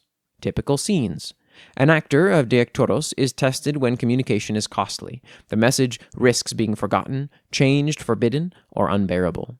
An actor of Diaktoros gains weight by delivering the words of one to many. An actor of Diaktoros gains allurement by delivering what was entrusted to them intact, even when fear, loyalty, and consequence attempt to prevent it. An actor of Diaktoros becomes irreplaceable by refusing the two easiest failures, embellishment and omission. An actor of Diaktoros is often placed between unequal forces, a ruler and a mob, a god and a priest, a suspect and an interrogator. Many fail because they try to protect themselves by softening the truth. Common gifts. An actor of Diaktoros develops an unnatural ability to understand. Not fluency in terms of language, but the ability to grasp intention, subtext, and structure. An actor of Diaktoros becomes resistant to confusion and social coercion, not through strength of will alone, but because their mind begins to treat meaning as an object they can hold. An actor of Diaktoros may develop the capacity to alter understanding directly, causing a listener to reinterpret a concept, a memory, or a relationship. Some actors of Diaktoros have noted receiving boons that do not match the role. These are described as irregular rewards and are thought to come from being noticed and appreciated by larger powers for effective service. Dangers. The role of Diaktoros exposes the performer to messages that were never meant for a mortal mind. The early parts of the role do not prevent harm. It only makes the performer more capable of surviving long enough to deliver the next message. Dedicated actors describe a creeping loss of private thought. Their inner monologue becomes narrated. Their dreams become crowded. They begin to hear meaning within the silence that permeates the world. Stage fright in Diaktoros commonly manifests as muteness, panicking, and inability to relay a message due to its contents or compulsive distortion of messages for the sake of the receiver. Okay, LostInEternity. This is very thorough and very impressive too. I think that you have a really, really cool sort of soft magic system going on here. this actor role situation at first I felt like was confusing as I read the beginning, and then immediately became very compelling and understood as you continued to elaborate. So I would say that you've done a great job of putting this all down, honestly, relatively succinctly, considering how much you have here. NYUX writes, Arcane Casting for Dummies. Arcane casting is both based around magic and science. You aren't creating new elements, but manipulating the existing elements within the environment. How to cast an arcane spell for dummies. Step 1. If you somehow weren't assessed as a child, find out your aptitudes, primary and secondary elements. You could do this either by a long, self-seeking process or a quick assessment by a strong arcane primary element user. The first one is where you meditate for days at a time, exploring your own core. This tends to be much more accurate, especially with the subtle differences in your secondary element aptitudes. Step 2. Establish your connection with the elemental goddess, who you have a strong aptitude for. A weekly offering to each should suffice. All of them have different tastes, so do your research for what to give to each of them. Most do not require a physical offering, but some do. Step 3. Study the chemical/anatomical building blocks of the elements. The deeper your understanding of the functions of the elements, the better your control over it is. Step 4. Practice in an environment with strong concentrations of the elements that you're attempting to train. Start with meditating and visualizing the element within the environment. Step 5. Start simple, with a pure sample of the element, or as pure as you can find. Visualize the components of the element and the changes that you want to make to it. Try something as simple as moving it. Begin with visualizing the element deeply and pulling the very atoms that make it up closer to you. This will take a long time to learn how to do consistently, so patience is your virtue. Step 6. Move on to more challenging tasks, like expanding. Visualize the spaces in between the atoms of the elements and steadily expanding them.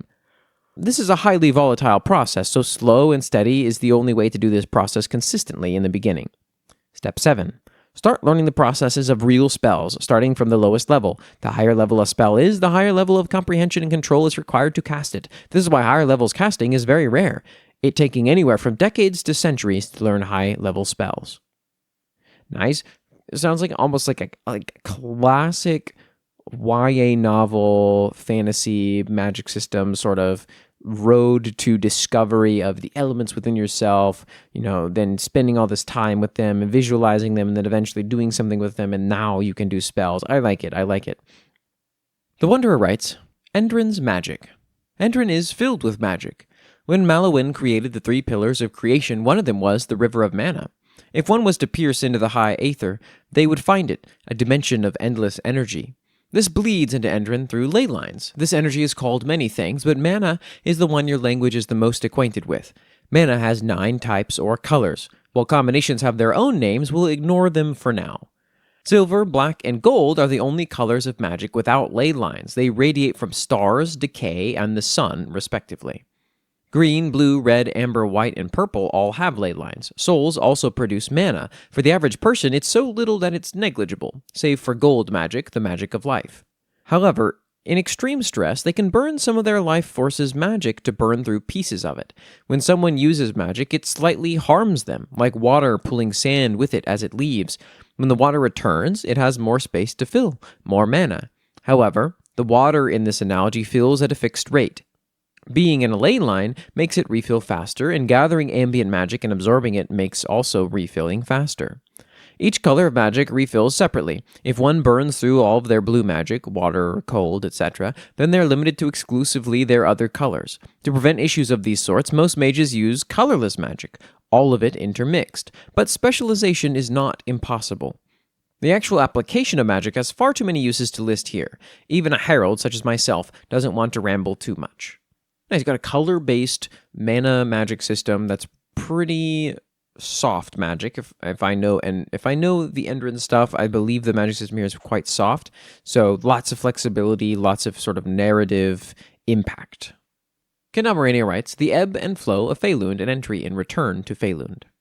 Magic permeates the realm of Faelund. Ever since the Zoa of Reason was decapitated in the days of Yonder and the birth of the elves, it brings forth the realm's nonsensical and paradoxical nature, where the land and time is able to warp and stretch.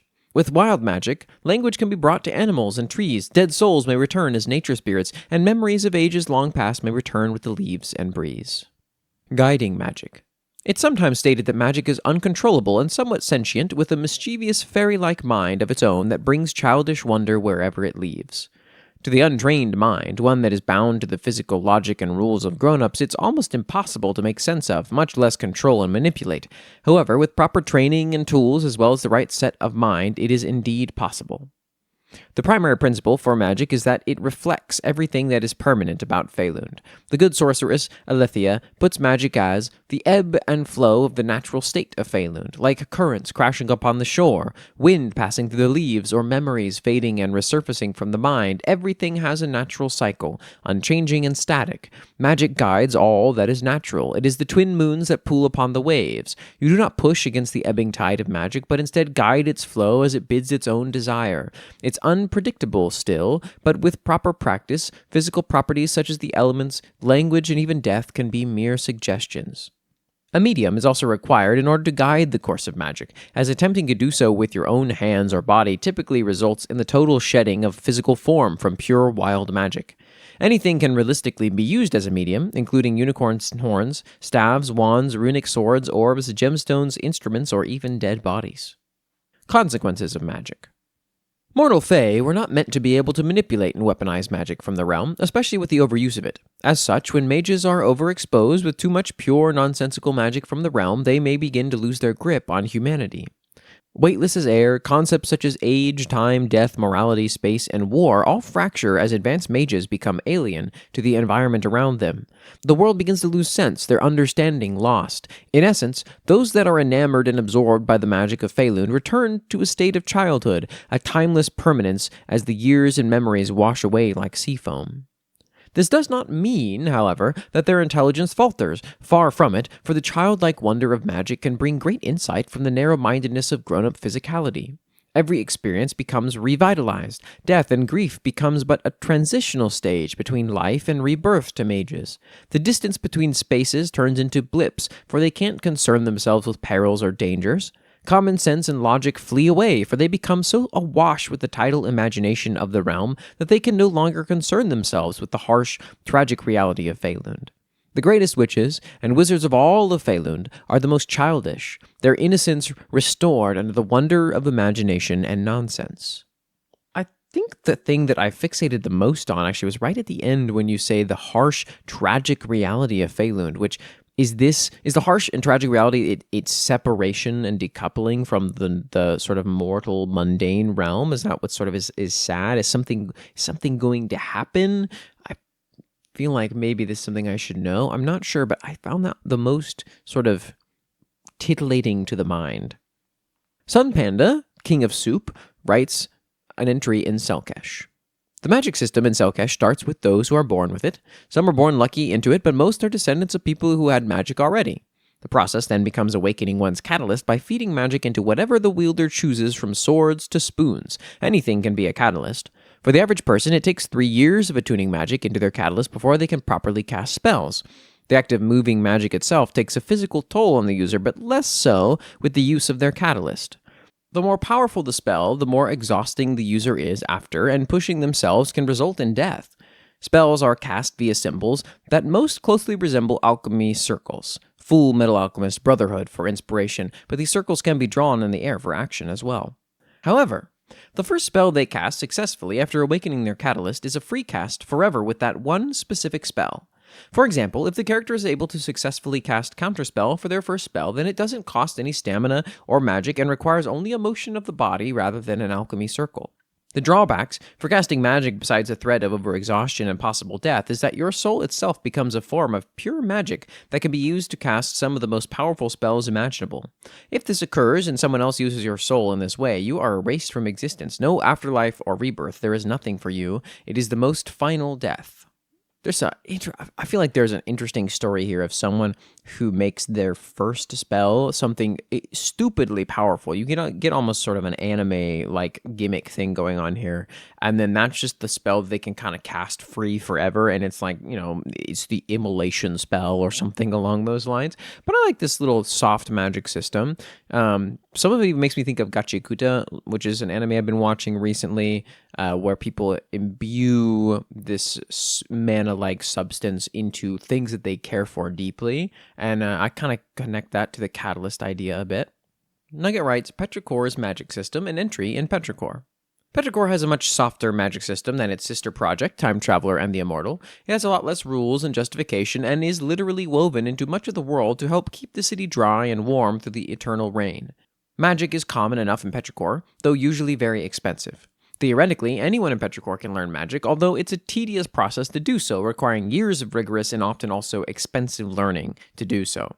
So tedious, in fact, that even most members of the aristocracy aren't mages because they'd rather just pay money to have someone else do any enchantments they need for them. And even then, there's some level of just innate skill and interest that some people either have or don't. It's this difficulty and scarcity that makes magic so expensive, with most mages having work as sort of freelance enchanters in a way. But assuming someone does put in the work, how does it function? Well, it's a material-based magic system, where the mage is more so conducting magic around them as opposed to summoning something from within, kinda. For you see, the medium of choice for most mages in Petrichor is blood. Their blood or anyone else's. Blood is the most common and most taught spellcasting medium. This is also why Petrichor has such prestigious views on the value of blood, although most of these views are simply myth. Aside from blood type or other genetic conditions such as sickle cell anemia, there is little difference between different types of blood and their value in spellcasting. The only real exception to this is with the noble families and their cursed blood, but even then it's because their blood was cursed when they took their initial oaths. Otherwise, the exact methods of spellcasting depends on the mage. It's kind of like a cure for hiccups, where everyone has their own way of doing so, from drawing out symbols using blood to hemokinesis to simply coating their fingers in the stuff. There are some laws surrounding the use of magic as well, such as mages needing to be registered as such and not using magic to harm other people. Additionally, that magic should not touch upon the dead as a medium, and the soul should never be touched or tampered with, i.e. the ban of necromancy. The Lockhart family were responsible for most of those laws, for in magic from the decayed you become something like it and are cursed to return to its garden all the sooner. Despite this, Ambrose himself ended up breaking a lot of these laws around the use of magic in his attempts of salvation. Not registering himself as a mage, practicing necromancy, and ripping his soul out of his body, he learned very quickly why those laws exist as, oh, that's body horror. That's body horror of the main antagonist, but by then it was a bit late to regret his decisions. Edward is where things get interesting. Ambrose may have abused the magic system. Edward doesn't fit within it. Edward's magic is innate, instinctive, and emotional. He may have learned some practical academia to help control it, but he was dropped at the orphanage doorstep with magic, and he's had it ever since. Edward casts emotionally, primarily through music, but doesn't need any other material components. He's something of an anomaly for this reason, and it's another reason for his general fame. He still affects the world around him, being able to breathe life back into things, and can even affect the gods with his magic. There is no one else like him in Petrichor. But then again, whoever said Edward was from Petrichor? Nugget was talking about this during our game night, that they simply asked this question of themselves, that Edward is not from Petrichor. Why? Well, there's not much written outside of Petrichor, and this is a really good way to get yourself to build new things. I think a lot of us that have done a lot of world building do this all the time, where you simply write something because it sounds like it would make sense, and then you have to sort of follow that to its logical conclusion, or you don't have to, but you may want to, and that leads you to create many new and interesting things. Curio Heart writes, a selection of magics from Valley Forge. World building and characters by Auhminous and Curio Heart. While Valley Forge's leaders would do everything they can to convince you otherwise, technology is far from the only way to accomplish anything. From the magic of Auter to the risks of the Verd, magic can be found and learned from nearly anywhere, so long as you look in the right places. The following is a selection of the more common magics of Valley Forge. While others may exist, these encompass the vast majority of magic found within the city. Les Auteurs Mondains. The Auteur, as it's generally referred, is the source of the vast majority of magic throughout Valley Forge. From the power of the divine to the average magic user and the phenomenal power wielded by the fractured and the mended, l'Auteur Mondain has been found to be the most stable source of magic in the world and is invariably what the general magic refers to. The titans of business that run Valley Forge will do everything they can to bury this fact. Magic itself comes from the Auteur directly and exists throughout all of it. But its public existence is also a threat to corporate profits, so the mightiest of them tries to bury the knowledge as much as feasible. Sources of knowledge for it are as many as there are approaches to it, and include the divine servants of various gods, the Valley Circle for those seeking a more druid-like approach, and the more esoteric and learned paths of arcanists. It's important to note, However, that the use of magic is only natural to those with a soul, though limited evidence exists indicating that sentient, sapient AI could learn to use it under the right circumstances. However, the very nature of the Auteur also means each person within the Valley Forge has a direct counterpart in the Auteur, and for as long as both counterparts live, neither may cross the veil separating Valley Forge from the Auteur. To date, there are only 2 known ways around this. Mending. Throughout Valley Forge and the Auteur, few can claim to be equals with the Guardian of the Veil. Of those that can make such a claim, the Mended are about as close as any from Valley Forge and the Auteur have attained. To date, only one is known to exist, and it's a well-guarded secret known only to a few. Valley Forge's own strange and scintillating socialite, Semsa. While the Auteur normally prevents individuals from crossing the veil due to a single soul guiding 2 bodies, there are 2 ways to bypass this. The first and primary way is by one body passing away. The second is by unifying the soul through mending, healing the soul completely and uniting all parts into a single unified individual. This process is extremely difficult, however, and requires the knowing consent, willful presence, and deliberate restraint of all parties involved. If attained, though, Semsa provides important insights into the capabilities of the Mended and their mastery of magic. To highlight a few, unquantifiable numbers of arms that appear and disappear at will, pulling objects from seemingly nowhere, temporarily anchoring illusions into reality, rapid healing, interacting with technology by touching a device or signal line rather than the usual means, and wrapping oneself in the veil to move without being detected and even through solid objects. Semsa wields phenomenal power, expressing a mastery of magic that very few can compete with. She is the first ghost, the ever-watchful Veil Walker, that observes the city from her reality-warping home in downtown, when not watching from the streets themselves. Despite the power at her disposal, though, the problems of Valley Forge are well beyond even her means. She's worked for centuries to correct the city's courses, yet remains powerless to change its trajectory on her own. Her recent friends have restored her hope that change is still possible, though she now understands that it'll take the right people working with them to pull it off. Fracturing. At the opposite end of the Auteur spectrum lay a class of entity that has forced its way to intense power. While they, too, can be considered wholly unified beings, the process is as different as they are from the Mended. The Fractured are created by forcing a merging, by removing consent, denying presence, and destroying any semblance of restraint. In lacking the same qualities that make the Mended what they are, Fractures are willing and often eager to embed themselves as deeply into reality as possible once they become a possibility, turning themselves into part of the very structure of the Auteur and making them almost impossible to permanently remove from existence. One such fracture is the monstrous economic tyrant of Valley Forge, the indomitable Mogul, who works closely with an unimaginably powerful alien force to exercise control over the city's fate, with the end goal of bringing all of the Auteur to a slow, cruel, and immensely painful end as it's transformed into something new and terrible. This truly massive black dragon morph, like with the vibrantly colorful Semsa, can offer important insight into how they function. As one of the structural fractures, Mogul is particularly enlightening. While he shares in Semsa's magic prowess and ability to move inside and through the veil, he also has plenty of abilities unique to him. Death cannot and will not hold him, as though death itself is afraid to even attempt collecting his fractured soul, allowing him to come back from any death with no more fanfare than changing his suit. Additionally, every look, every action, every breath he takes is an act of cruelty that he takes immense pleasure from. And each is fully capable of causing real pain within his targets, whether physical, mental, or emotional. Even his presence is enough to unsettle everyone else and cause them to shrink away from him. To Mogul, the Auteur is just another tool for the cruel games he relishes, while he and will slowly and irreversibly cripple the city and bend what's left to their will, and another realm to break after Valley Forge has lost its fun. Eldritch. Some of Valley Forge's residents aren't native to any place within or connected to the Auteur, like the Church of the Cleansing Flames director H. Priest. Their power comes from something or someplace else, if not themselves, requiring no other connection to function but for the entity to continue existing. These individuals sometimes impart small portions of their power to others through soul binding and allows their chosen to utilize their magic for themselves. This always comes with a cost for the one choosing to bind their soul to the entity, though the cost varies according to who is giving their power. Director H. Priest, for instance, only requires that they follow the tenets of the church, which turns out to be a fairly low bar due to his selection process. While his particular process is more involved and forces a partial rewrite of their personality, this is because he views it as an exchange.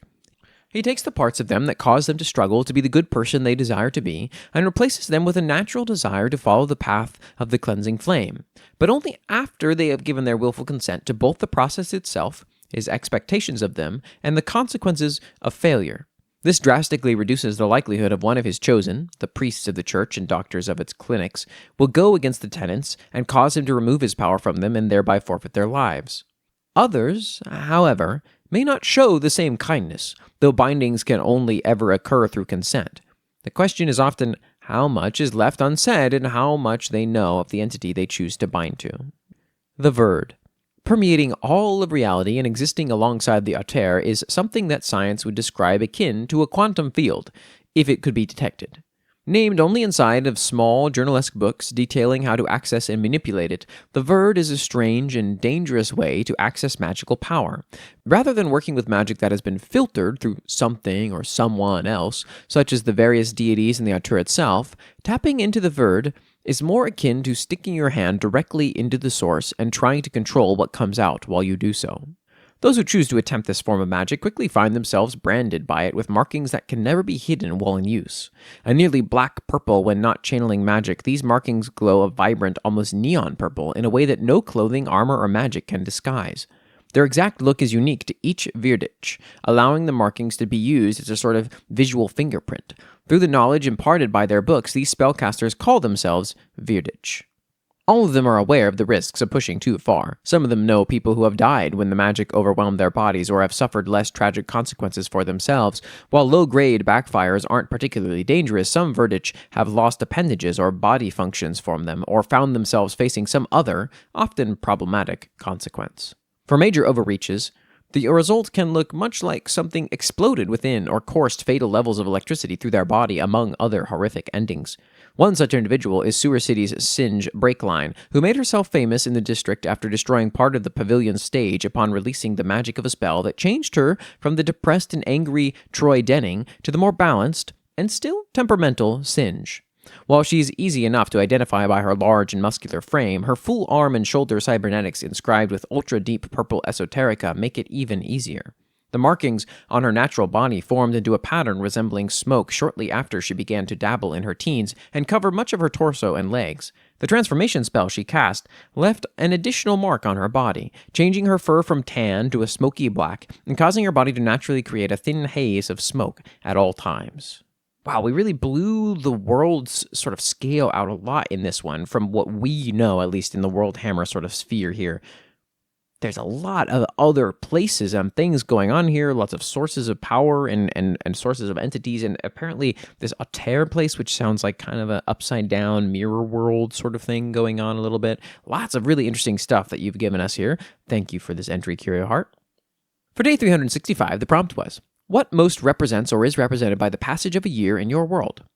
Again, no entries for day 365, so I submitted my own. Turn. An entry in Etovia. When 350 days pass in Etovia, a turn is counted, and the era progresses forward in a new number that often is quite meaningful to its populace. The origin of the turn, in both the calendar span of time and its name, is a pivotal piece of Etovian mythology and is often considered the root of their current era's academic focus. The tale is simple and ancient. A wizard of the old world in the age of Vala was experimenting with the strange relationship minor stones appeared to have with concentric circles. After extensive observation, he discovered the first meta circle, Lesovev, or the turn. When a minor stone or godstone is placed in the center of two concentric circles with identical origins and a diameter in a ratio of 1:3, it will become fixed in its vertical axis and rotate slowly in time with the motion of the day star. After further observation and expansion, as many know, the Astrostone was eventually developed, granting ancient Etovians a remarkably early peek at the physical relationships between the celestial bodies they observed. The fundamental aspects of Meta, the forms and eventual modern iterations of Meta work, can be drawn back to this discovery. Some academics, such as Terador Thromedown, have remarked on how fitting it feels for no named individual to be credited for such a monumental set of achievements. Instead, each step along the way can be attributed to each generation's most gifted and courageous. For day 366, the prompt was, are there any creatures that behave vastly differently than would be expected of them? And this comes from Probin the Great in the Discord. The Wanderer writes, dragons, the sentinels of the Astari.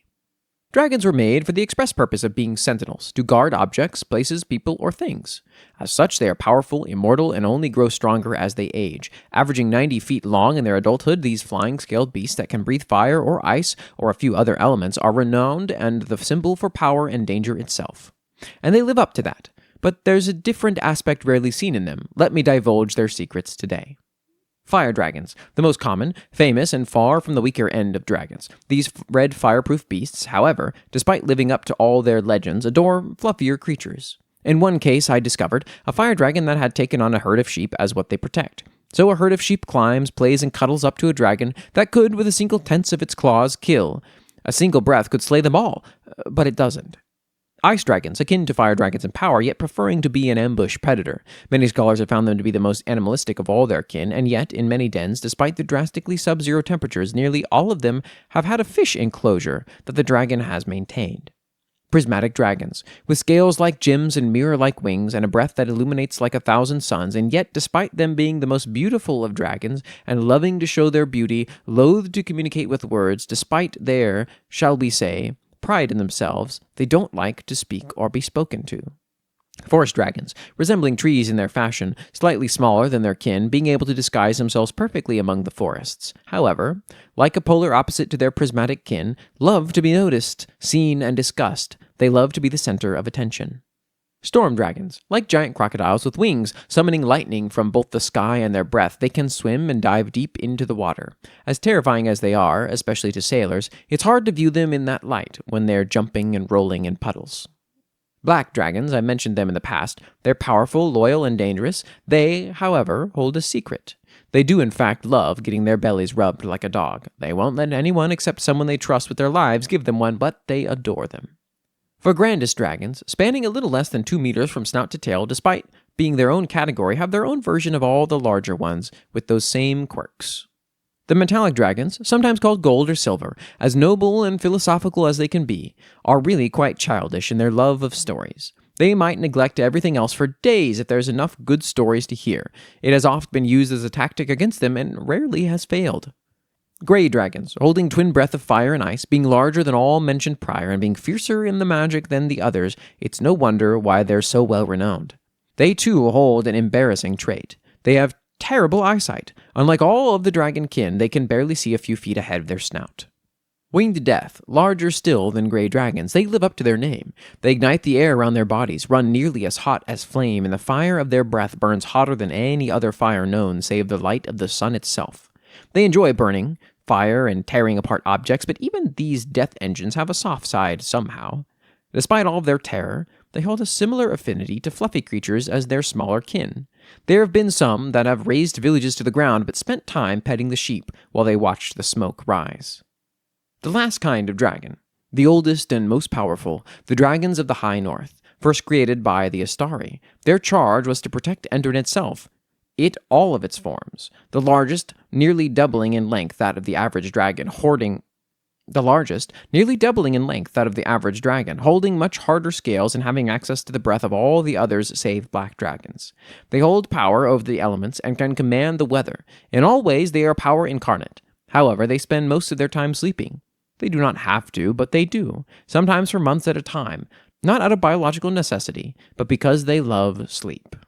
This is cute. I feel like you could write a really fun, children's storybook with each dragon one fierce panel, and then each dragon one sort of mirror opposite cutesy panel with, whatever vice or whatever silly, strange thing that they just enjoy doing. Permanent Great writes, Meyer Hulks, an entry in What Lies West. I was alone the first time I met one. Geertz had me off gathering the mireweed in a nearby oasis. I noticed it a few times. A patch of the weed was getting closer to me. At least it seemed like it was. I was green then. I didn't pay it any mind. The one creature in the whole of the West perfect for teaching that lesson without killing you. I heard a burbling growl. Then I turned and saw the patch right next to me. I looked down in the chest-high water and saw 3 pairs of eyes looking up at me. I haven't screamed that loud ever again in my life. Amelia Harrow, Adventurer. Call signs: brackish water, uneaten circular patches of mireweed, low grumbling noises, stoneless beaches. Meyerholks are monsters of the West that primarily reside within the blasted basin. They are large, rounded crustaceans with a primarily muddy brown shell with white splotches on top and boast a beautiful opal-white underside. Meyerholks reach sizes of 14 feet across and 10 feet long front to back. Their shells from belly to top are roughly 8 feet thick, with 3 of those being the top part of the dense, spongy carapace.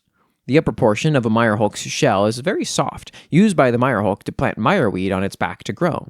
Meyerholks will use this growth to attract their prey and also adventurers, though they aren't a target of predation or anything else malicious.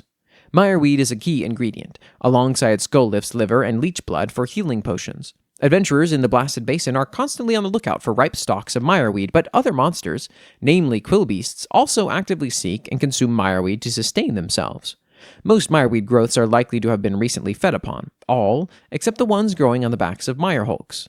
In fact, Meyerholks are such successful hunters that with time they may become completely consumed by their mireweed and become unable to breathe or reproduce as they live long enough to die by the very tool that kept them fed. That is, unless they find an adventurer. Adventurers waiting around the various murky oases might find themselves getting bumped into by one of these great beasts, but not out of territorial protection or a desire to hunt. The Meyerholk comes for scritches. Meyerholks seem to greatly enjoy having their excess mireweed growth being ripped out by the roots. They groan in satisfaction and blow bubbles to express their satisfaction in the relief adventurers give them. Meyerholks are perhaps among the most beloved of all monsters within the West, just alongside the aforementioned Skullifts and other smaller curiosities found in the dunes. Some adventurers have reported that they felt safer in the murky, brown waterways than in the dense palm trees within the basin, as numerous Meyerholks follow them around the water and form defensive circles around them. Though it should be noted that young Meyerholks aren't quite as in the know about the usefulness provided by adventurers and may attempt to eat them as they would any other prey item. It's always a good idea to practice caution in the brackish water. The safest option is, of course, to stay out of it, but there are certain precautions one can take to keep a Meyerholk at bay.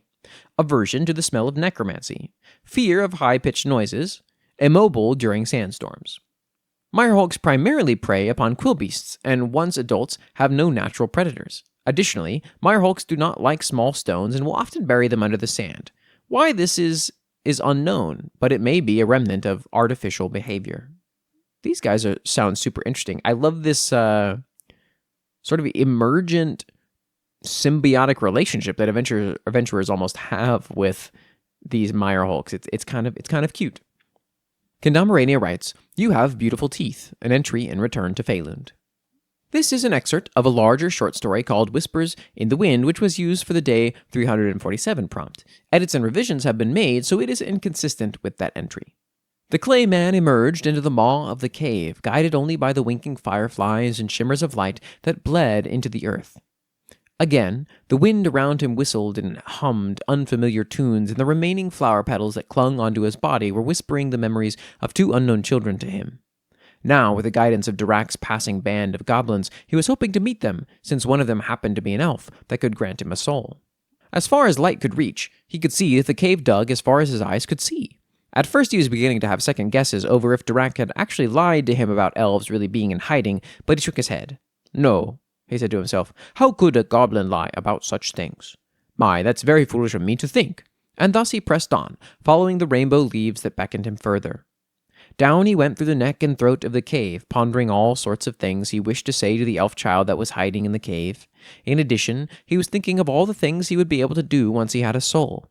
Perhaps he would be able to wield magic like the graceful unicorns, or even find love and friends with any person he would meet. The clay man amused himself with these silly thoughts, not realizing that his own mud was beginning to melt and drip by the sudden rising heat.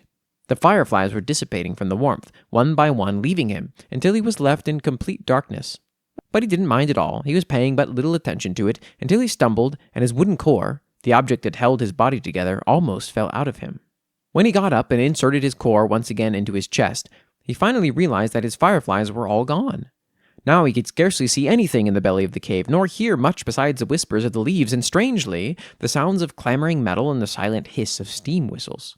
He tried to listen to what the leaves had to say, but they only commented on his situation. "Lies, where are we? Why did you have to lead us here?" it cried, before the second voice hushed her. "Shh, we'll be okay, Alzia. It's just like when you shut off the lights before bed. You rely on your touch to see where the light switch is."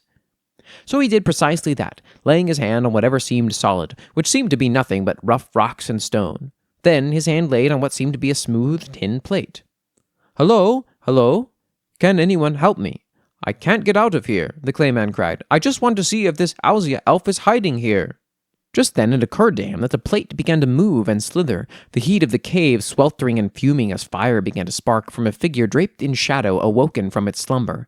It towered over the clayman, who himself was over 6 feet tall, and out of its nostrils smoke and steam fumed.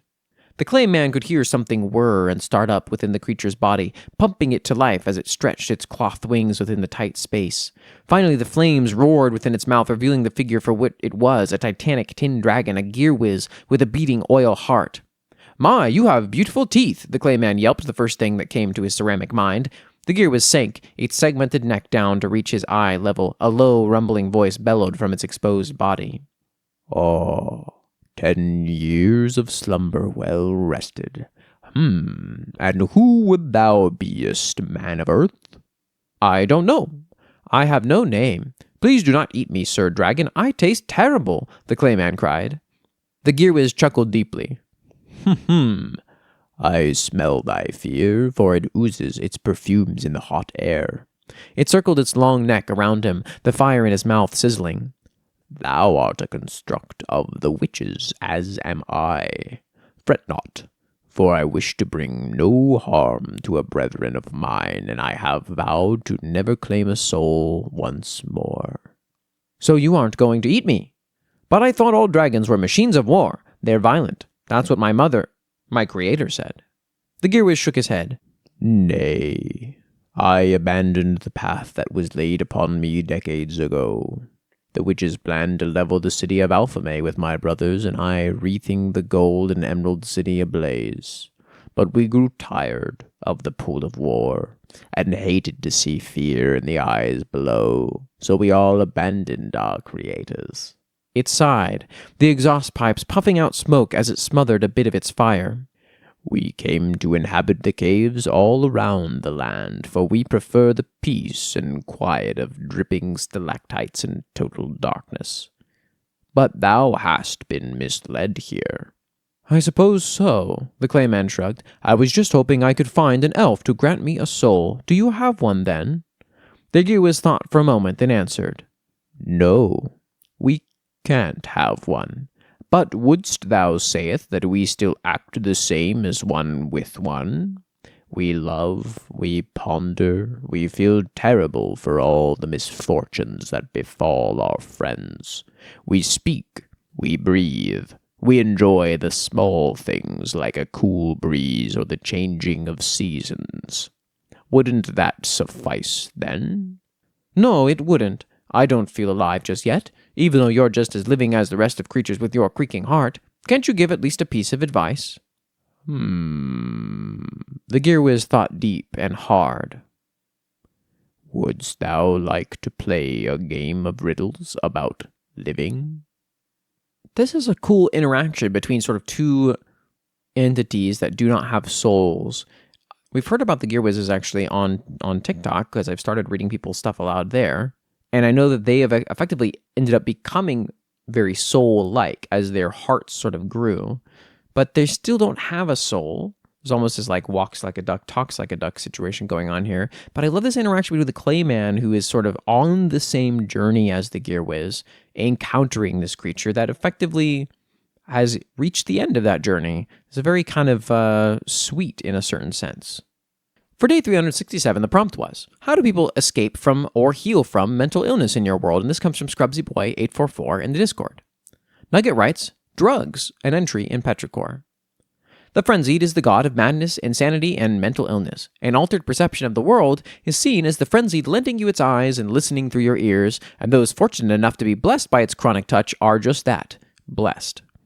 Edward has ADHD, bipolar, and most likely schizophrenia. Not that he's ever gotten diagnosed for any of them. An orphan in the streets would never have the luxury of a formal diagnosis, and when he married into the aristocracy, he suddenly found himself surrounded by people who were much more likely to describe his behavior as the frenzied playing with his brain than ponder the chemical imbalances actually responsible. Why fix insanity? It's a sign they are special. Except when those blessings interfere with life, which happens quite often.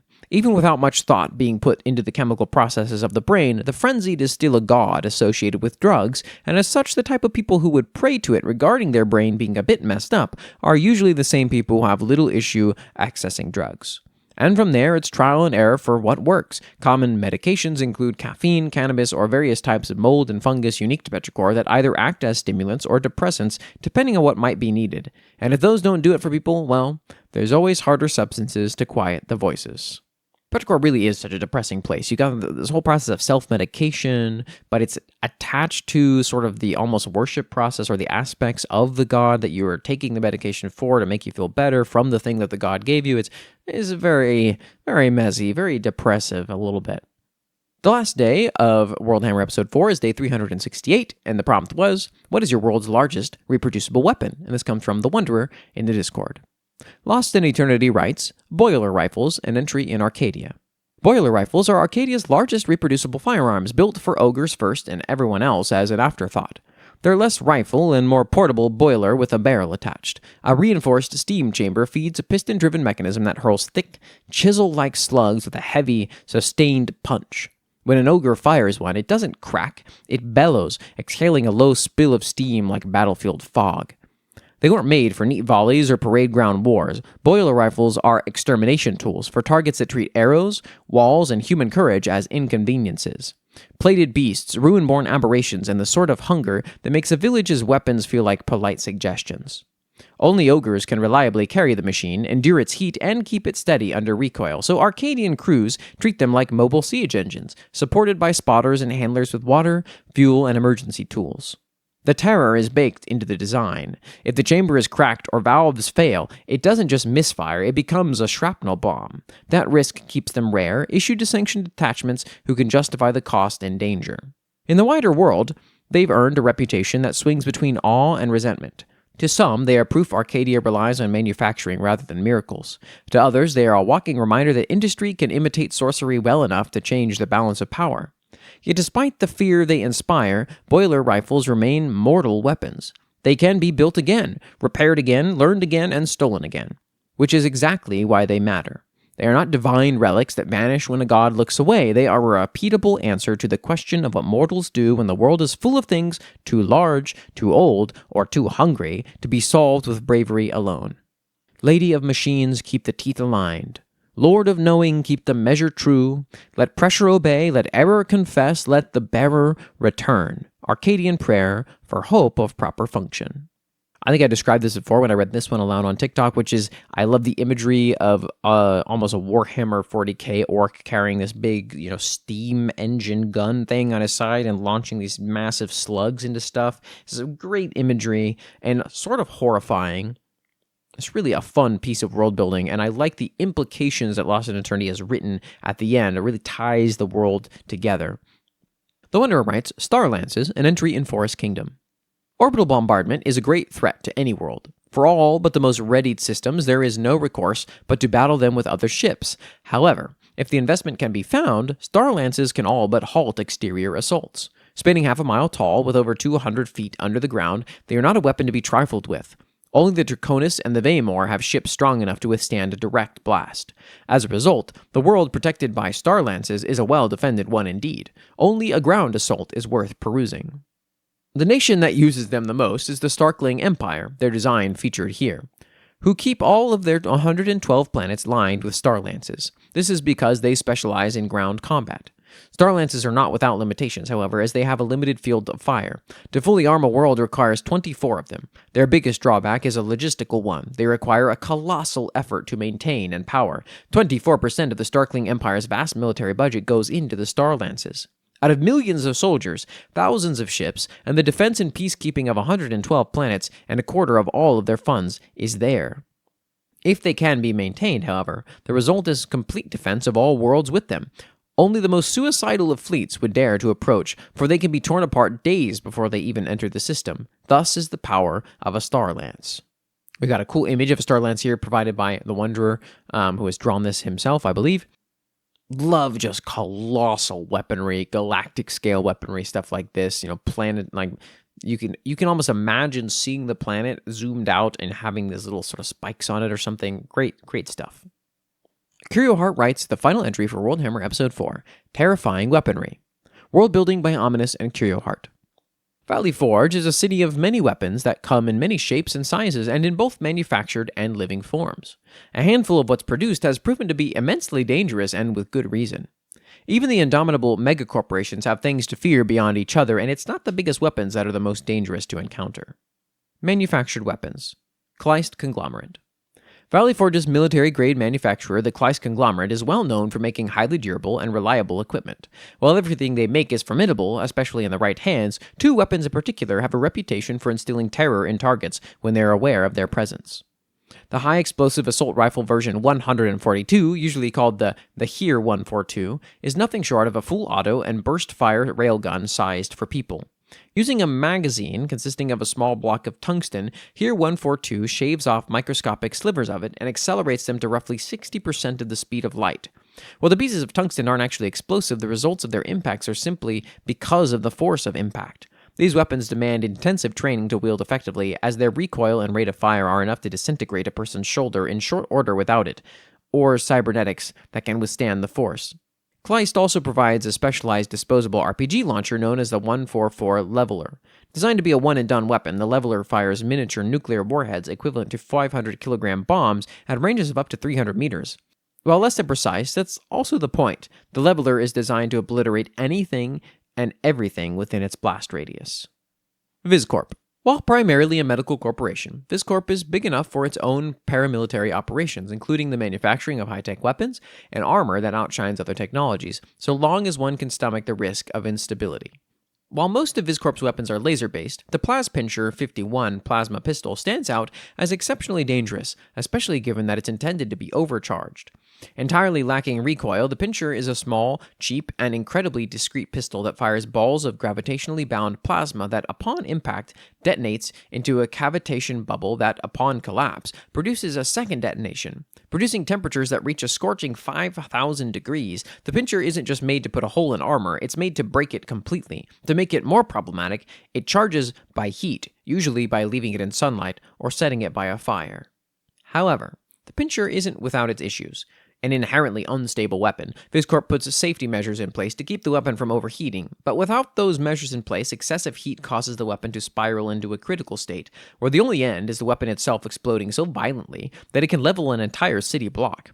A hard enough impact or direct shot from another weapon will cause the same problem. While anyone can use one, nothing will save someone from accidentally firing it too close or at their own feet. While many can be found wielded by people, the vast majority of them are mounted on drones to minimize the volatile weapon's risk on their living and harder-to-replace resources. Unknown. Starting 3 years ago, a largely unknown paramilitary group began producing highly advanced combat automatons that are fully sentient and sapient, rapidly learn, and can rewrite their own code on the fly to improve themselves as needed. Known only as Deus, these automatons can be found in Valley Forge's SMNRs, small modular nuclear reactors, that are used to power everything in the city, though there is only one in each facility they guard. Perhaps most concerningly, they each appear to have their own unique souls. Despite the number of these reactors around the city, none guarded by a Deus has been breached since they were first placed in the facilities. Separately, a second unknown manufacturer creates monofilament blades, a specialty weapon whose construction is kept in absolute secrecy. These are blades capable of cutting through anything with little to no resistance thanks to an edge sharp enough to slide between molecules, cutting through anything like margarine. Living weapons. Kleist Conglomerate. In the past decade in particular, Kleist has ramped up the training conditions and augmentation of its own super soldiers. While they've had them for decades, recent shifts in paramilitary power has caused them to devote more resources to their development and improvement. Heavily augmented with a combination of neural, subdermal, and muscular augmentics as its groundwork, most get limbs replaced, while a smaller portion of them additionally opt for skeletal enhancements and replacements.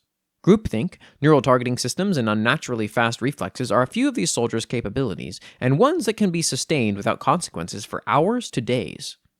The result has been unofficially dubbed the Plague Soldiers, not for their use of disease, but for the similar silence experienced before, during, and after their raids. Kleist, however, calls them their Silent Death Squads. When they arrive, they're as silent as death itself, and coordinated better than almost anyone can imagine, revealed only by the quiet flashes of muzzles and forced entries that signal their approach. VizCorp. Leveraging their medical and physiological knowledge, Viscorp has developed a potent drug that allows their soldiers to see, react, and move far beyond what any organic is capable of for 5 seconds. Working by pumping massive amounts of the same chemicals that cause time to seem to slow down in extreme and life-threatening situations, this drug allows its users to move and react far faster than normal through what's been dubbed slow time, with effects so great that they make the sustained speed and reflexes of plague soldiers seem like they're standing still, and allowing for Viscorp's terrifying PLAS-wielding blitz tactics to shut down threats. However, this is not without its risks. Because of how far it pushes people beyond what their bodies are physically capable of, heavy augmentation is a requirement just to prevent physics from ripping apart their muscles. All Viscorp soldiers are required to undergo extensive muscular augmentation to supplement their muscles and protect against the organic tissue damage this causes. Unknown. The messenger is a known problem that nobody knows how to counter or defend against. What few know, however, is that a large part of this is because nobody knows what to look for. It can be anyone, from anywhere in the city, and they can strike at any time with the same modus operandi as the original. While nobody has ever witnessed what happens, rumors around the city report that a handful of people have seen someone enter and depart the crime scene. Every time, the description is different. Different social classes, different income levels, different districts, different ages, genders, and species. There has never been any consistency noted, no pattern that can be traced to reveal anything, and there is very little as dangerous as a messenger. Messengers are created by an unknown process, but whatever it is seems to have no counter, no defense, and no clear source that can be found. The messenger is a very real nightmare, and the messengers that take on similar work appear at random and disappear again afterward, never to be seen again. Pretty broad coverage on these technologies, these weapons of... you got some weapons of mass destruction in here, some weapons of very directed and careful damage and espionage, and things that sound rather scary. Makes you wonder how Valley Forge is even standing, which is maybe the point. This brings us to the end of World Hammer Episode 4. Thank you for listening, and may your world never be lost in the fires of the forge of the World Hammer.